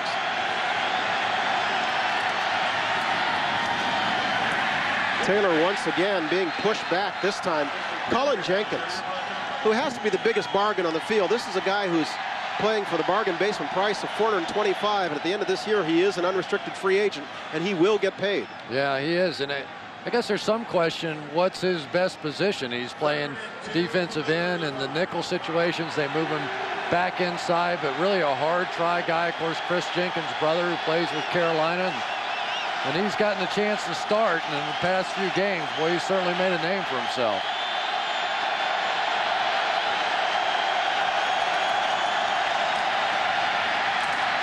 Taylor trying for the first down on the left side, but he's not going to get there. Yet again, the Packers are stopping him, and yet again, the Vikings will turn it over on downs. Marquand Manuel first to get there. Once again, the Packers getting good penetration, and looks like Charles Woodson's struggling to get off there. But it was A.J. Hawk who came through and took out the lead blocker on that play that really forced the bounce out to the outside. And Hawk's the one that made the play. But this is news here for the Green Bay Packers, because I tell you, that guy right there, Charles Woodson, has had a tough physical year, and you just have to wonder, he's sort of staggering. You got to think he got a shot to the head, but you can see the wrap on his left arm there with the shoulder harness. He literally can't extend his arm out or up in the air, but still has an interception tonight. And he won't obviously be going back to receive this punt. Greg Jennings has been enlisted for that duty, and he's positioned at its 22-yard line. Jennings will field it at the 25 and step out as he crosses the 32-yard line. We've got a flag once again on the field. Minnesota now with 8 3-and-outs in 10 possessions. Preliminary indication is a holding call. Holding, number 46 of the kicking team. The 10-yard penalty will be assessed on the end of the run. First down, Green Bay. Timeout. And so Brett Favre will come on out and see if he can get something going that can finish up with some points. They're trailing 7-6. Coach, would you agree it's a little... Thursday Night Football on NFL Network is brought to you by Coors Light, Rocky Mountain Cold Refreshment, the official beer sponsor of the NFL. The Home Depot, you can do it, we can help. Nike Plus, get connected to a new running experience at NikePlus.com. Favre and the Packers will start this drive at their own 42. Favre in the third period just 1 for 9 with 13 yards and 2 interceptions. He'll give it to Green. Nothing doing off the right side. And that just doesn't work. This is going to be Brett Favre time, and he's done it so many times in the past. In the 15 years before Brett Favre got here, they had 92 wins. In the 15 years after, 146. Only 3 winning seasons in the 15 years prior to when he got here. 12 since. Losing seasons, you see, division titles 0 in the 15 years before he got here, 6 since then, and playoff wins 11-1. So Brett Favre's been here. He's not played well tonight. He didn't play well last week. It's time.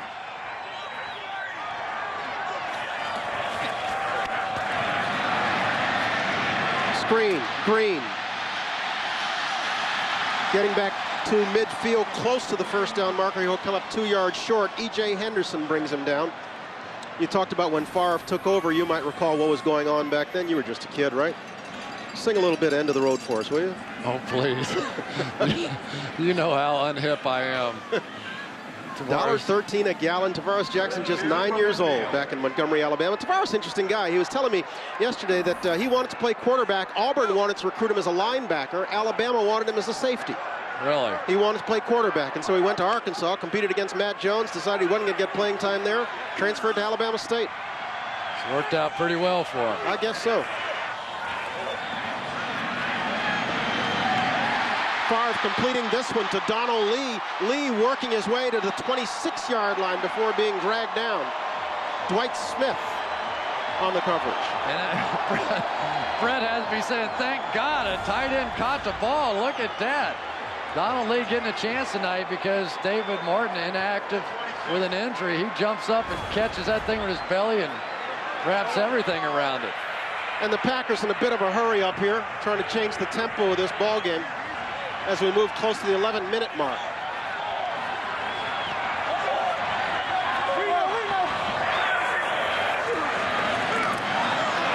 That one's going nowhere. Kevin Williams coming across and saying hello to Vernon Morency. For Morency, he's got to be saying somebody just put a finger on him somewhere. Kevin Williams has just been living in the backfield tonight. That time, just no chance. Jason Spitz thought his back was going to the outside. He cuts back to the inside. I've got to think that one's on Morency. When your offensive lineman jumps that far to the outside, tries to get position, he had position. Then when Morency bounced it back, he's like, hey, you're on your own, babe, if you're going to go that way.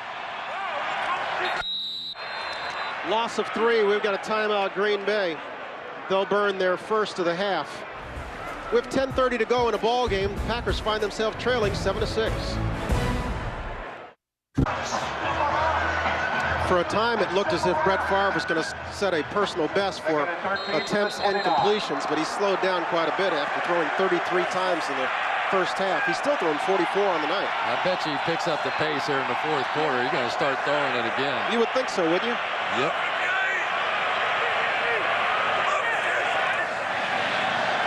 Favre getting pressure off the side, escapes, throws back the other way, overthrowing. Ben Lieber was the one with the pressure. Once again, the Packers going empty backfield, which basically means you can't pick up everybody. Ben Lieber is going to come off the bottom of the screen. They slide the protection away from him. Brett just makes him miss, but tries to step into that throw and just couldn't get enough on it. And right now, the Packers have to begin to think, are they close enough for a field goal opportunity? They don't necessarily need this first down, but they need to get it a little closer for Rayner. He's looking at a 47-yarder if they get nothing on this play. Don't get greedy here. Take 6-7 yards and set up your field goal kicker. Right there. That's exactly what they did. Donald Driver in the arms of E.J. Henderson. But there's going to be a roughing the flag. I think it's going to be against Napoleon Harris. Personal foul, roughing the passer. Yes, sir. Number 58 of the defense. Helmet contact, 15-yard penalty added to the end of the run. Automatic first down. Helmet-to-helmet contact of any kind on a quarterback in this league, and what a huge break. It was not going to be a first down. Now it will. Napoleon Harris not having the best of nights. Remember, it was Harris who had a fumble all to his lonesome back in the second period and stepped out of bounds before he put his hands on it. And now with the penalty that keeps the Packers drive alive and moves them down to the 12-yard line. And Brett Favre, when he's needed it most, and I don't think Brad Childress likes that call. I can read that, Lips. But I thought it was a good call. It was definitely helmet-to-helmet contact. It doesn't matter what kind of helmet-to-helmet contact it is. You're going to get that call. But now for Brett Favre, you have to remember this is a 7-6 game, and you've got an offense for the Vikings that have done nothing all night long, so you can't take big chances here. Amon Green is the deep back. He'll get it on first down.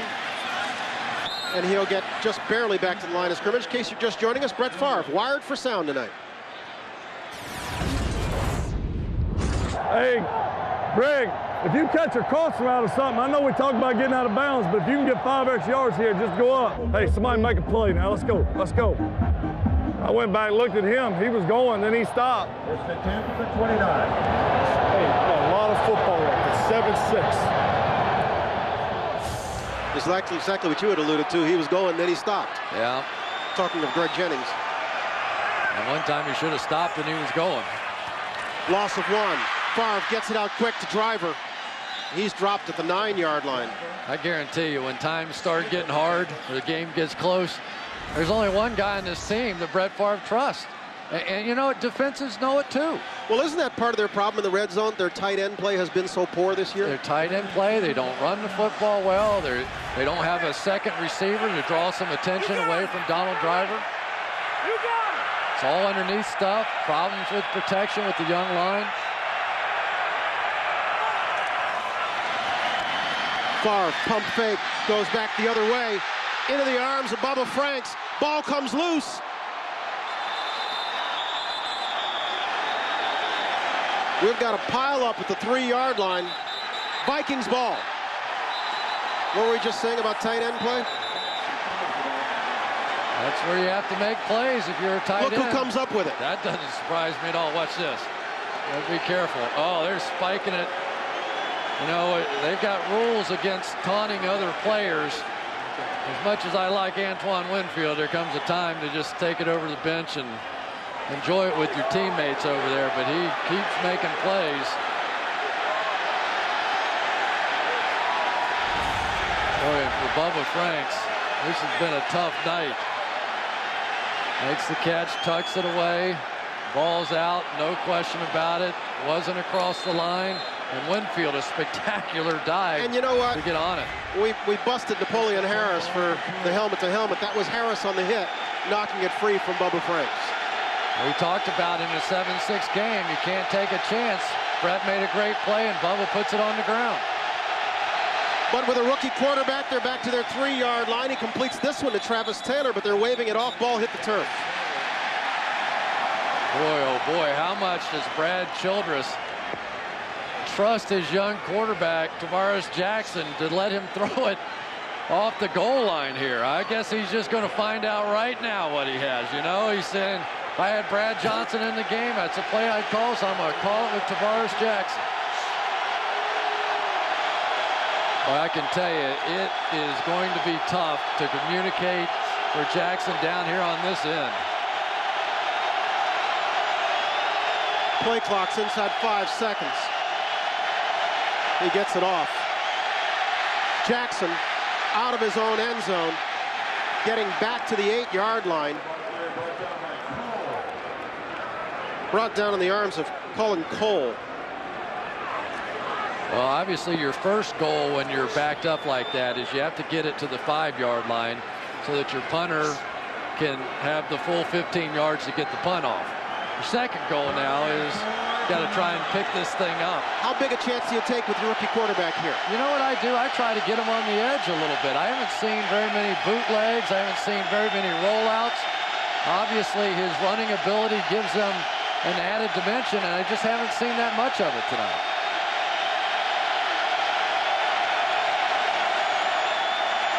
They'll play it safe. He swings it to Taylor.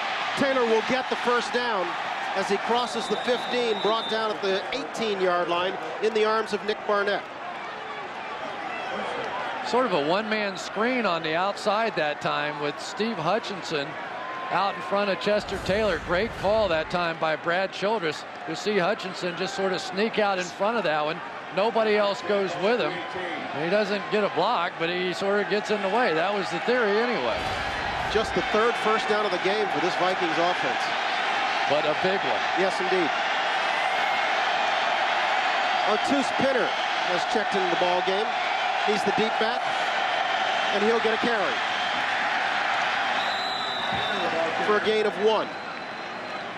Campman on the stop, first to get there. Well, we've talked about how good the Minnesota Vikings are stopping the run. The Green Bay Packers been pretty tough tonight as well. This is a big drive for Jackson and the Vikings, not necessarily get any points, but just to eat up some clock. You see it ticking down there as we move to the 6:30 mark in this ball game. If they can pick up a couple of first downs, they could make life very difficult for the Packers without scoring any points. No question. Pinner again. And again, very little gain. Brought down at the 22-yard line. Give it the 23. Well, Steve Hutchinson's being used to do a lot of things. This time he comes across on a trap block here. and they try the old cutback play in behind it. And Penner really probably waited a little too long to make that cut. The hole was back up inside behind Matt Burke. Didn't quite time that one out perfectly. Another big third down play for Jackson and the Vikings. Mueldy Moore is checked into the backfield.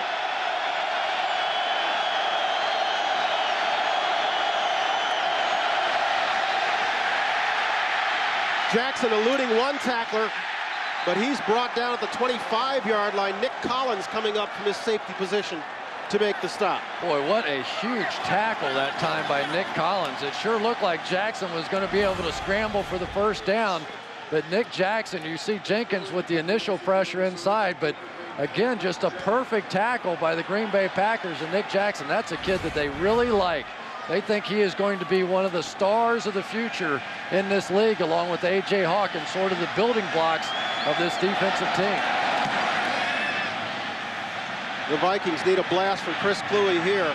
This one will take a bounce. Greg Jennings will field it on a bounce, looking for some running room, not finding much, and he's brought down at the 33. We've moved inside the 5-minute mark. Brett Favre coming onto the field, hoping to reverse his fortunes. They're trailing by 1. Coming up next, the Home Depot postgame show. We invite you to join the entire Total Access crew. They'll have postgame interviews, highlights and analysis, a few fun, a little bit of laugh. Favre and the Packers. 1st and 10 from their own 33, 4:47 play in this ball game.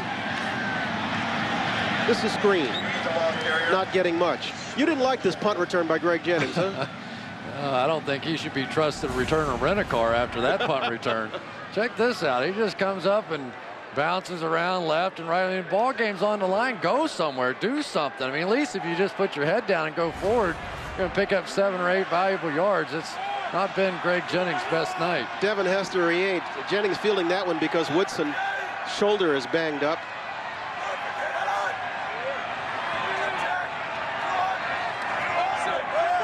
Changing the play at the line. Brett caught him in a blitz. Let's see if they stay in it. Sure did. Takes a shot. Down the field for Driver. Complete. Ruvel Martin. Martin with the completion. Down to the 27-yard line. Brett Favre did it again with the second count. He goes to the double count. They show the blitz. He goes to a quick check and finds Martin in one-on-one coverage on the outside. That is all 100% Brett Favre right there. Pretty good blitz pickup by Ahman Green as well to give him time. Beautiful pitch and catch on the outside, but that's Brett Favre's experience that made that one happen. 36-yard completion.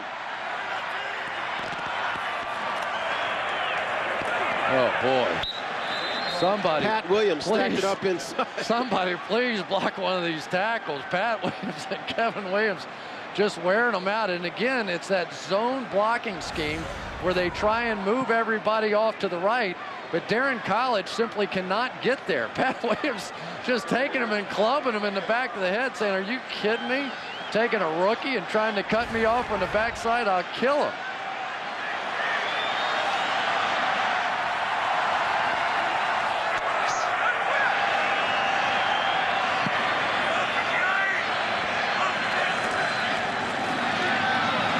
Giving this time Vernon Morency, and again nothing doing. This one off the left side, brought down just inside the 30. Sharper coming up to make the play. Oh boy, did he ever. And some people question how good a tackler Darren Sharper is, and I used to be one of them.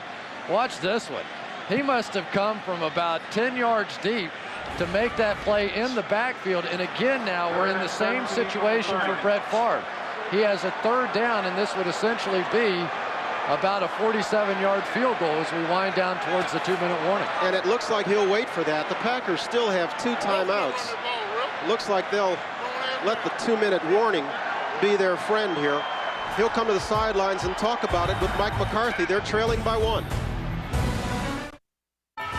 Thursday Night Football on NFL Network is brought to you by Nissan, who reminds you to ship the way you move through the world. Wendy's, get in the middle of flavor. Do Wendy's new double melt and do what tastes right. Been a strange night for Brett Favre and the Packers. They ran up and down the field in the first half. but because of problems in the kicking game, came away with only 3 points, and then Brett threw 2 picks. One of them went back for a touchdown, and that's why they're losing 7-6 with 2 minutes to play in the fourth. Can't take a sack here, and boy, 5 yards means a lot to Dave Rayner, the kicker.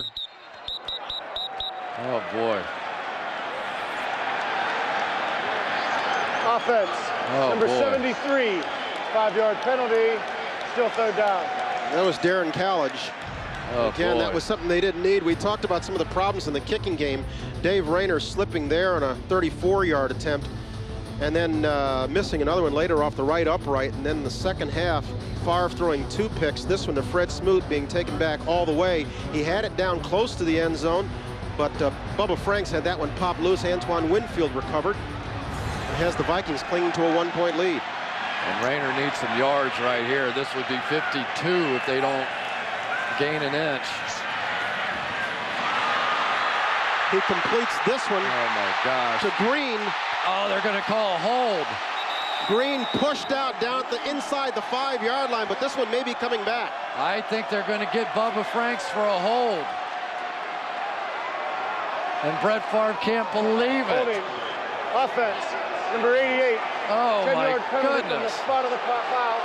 Replay third down. I mean, that happened at about the 15-yard line. Bubba Franks blocking down the field. And just as Dwight Smith started to get off of him, Bubba Franks must have grabbed a jersey. There it is. There it is, and that is a correct call.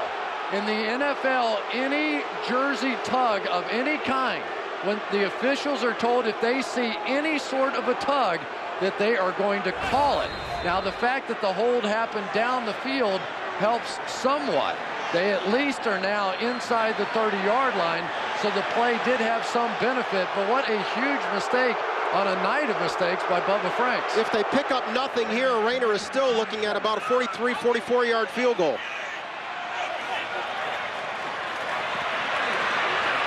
Favre will give it to Noah Herron, and he's pushed back.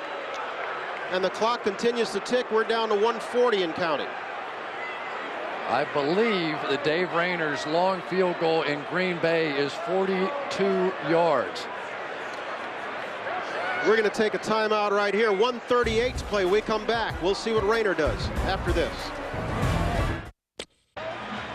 With 1:38 to play in a 1-point ball game, Dave Rayner is on the field to attempt his fifth field goal attempt of the night. As you can see, he has hit from 38 and 44. 44 is where this one will be spotted. Bubba Franks, I think, has a rooting interest in it.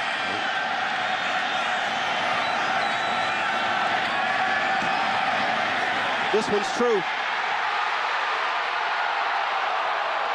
Packers move in front, 9-7.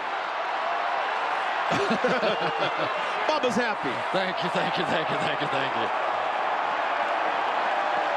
Well, that's a good clutch kick right there. So much pressure on these guys that you feel like they're never a part of the team. They're meaningless. You make jokes about them. They read books in the lockers while you're at practice and listen to music while you're in meetings, and then all of a sudden the entire ball game comes down to one swing of their leg. Great pressure kick. And for Brett Favre, remember how that happened. He caught him in a blitz, called for the deep route, took advantage, and made the big play. In the huddle, he was calling for somebody to make a play. Finally, he did. And the Vikings, who've managed only 99 yards of total offense and 3 first downs all night, will have to manufacture something to try to put points on the board with just 1:34 to play in the game. They have 1 timeout remaining. Well, they wanted to find out about Tavares Jackson. They're getting ready to. Brett Favre got his end done. He's been doing it a little while longer, though. By the way, we should note that with that one that came back, that was still counted a completion. That was Brett's 5,000th completion of his career. Wow. Yeah, you got that right. Wow. Nobody else.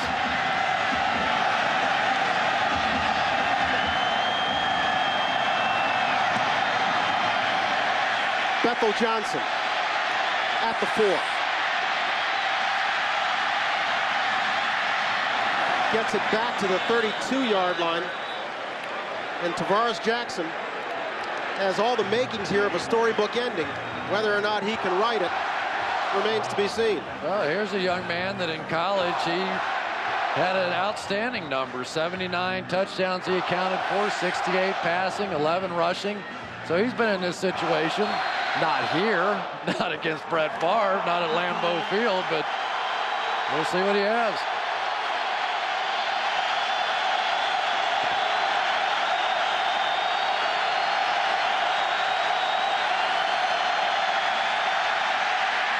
Jackson in the arms of Campman once again.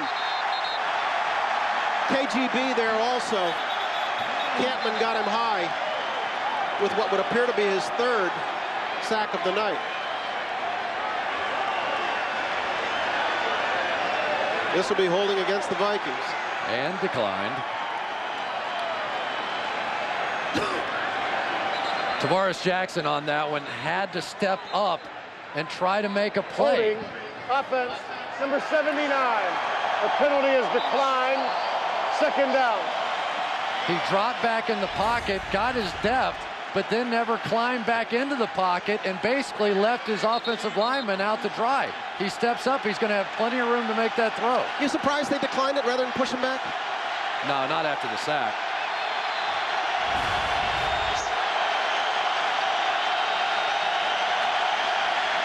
Jackson getting pressure in his face. Left side. This is Moore in the arms of Barnett. They're counting down to 1 minute now.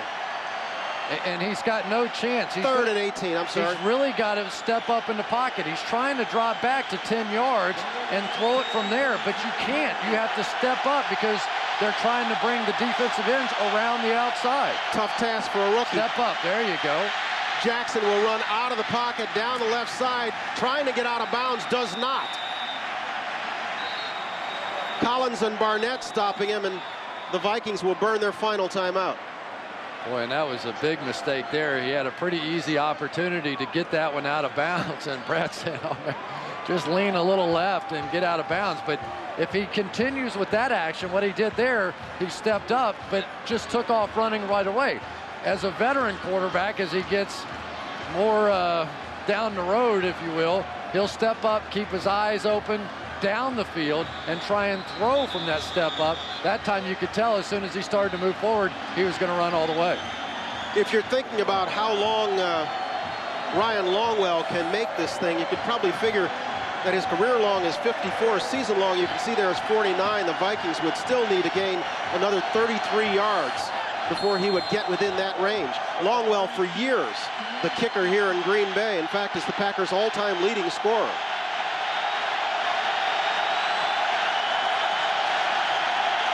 But all that is moot unless the Vikings can get 5 yards on this play. Jackson overthrowing Billy McMullen. Nick Collins defending. And Nick Collins has made some big plays at the end of this ball game, but Tavares Jackson made that pretty easy. He looked that way all the time, and I was watching Nick Collins on the play, and he broke almost before Tavares Jackson even thought about making that throw. Looking, and the safety just got a huge jump on the ball and basically outran the receiver to the spot, Billy McMullen. And with that, the Vikings have set a record of sorts that they're none too proud of. That is a new low for them tonight. 3 first downs. Count them, 3 first downs. Well, the team that played better tonight ended up winning the game. It wasn't easy, but clearly the Packers were the more dominant team. And for Brett Favre, one more in the book. He did it again. His 36th fourth quarter comeback of his career on a night that may wind up being historic, may be his final game before the home folks. Well, I can tell you, if it was his final game, he won't sit around and watch that one with his grandchildren. that was a little dull. Until the end, it got exciting. Favre on the night, unofficially, 26 of 50 for 285 yards. No touchdowns and 2 interceptions, one of them resulting in a Vikings touchdown. You know, there are a lot of heroes in this one, but Aaron Campman, 3 sacks on the night, now 15.5 for the season, continues his outstanding play, but the focus clearly on Brett Favre right now. And with this, the Green Bay Packers keep their playoff hopes alive thanks to a 44-yard field goal, a clutch one by Dave Raymer, and few people are happier than Bubba Franks. It was Bubba, remember, who had the holding penalty that brought back a gain that would have taken the Packers down at the 3-yard line. But our final tonight in Green Bay is the Packers 9, the Vikings 7. We're hoping to have Brett in the postgame.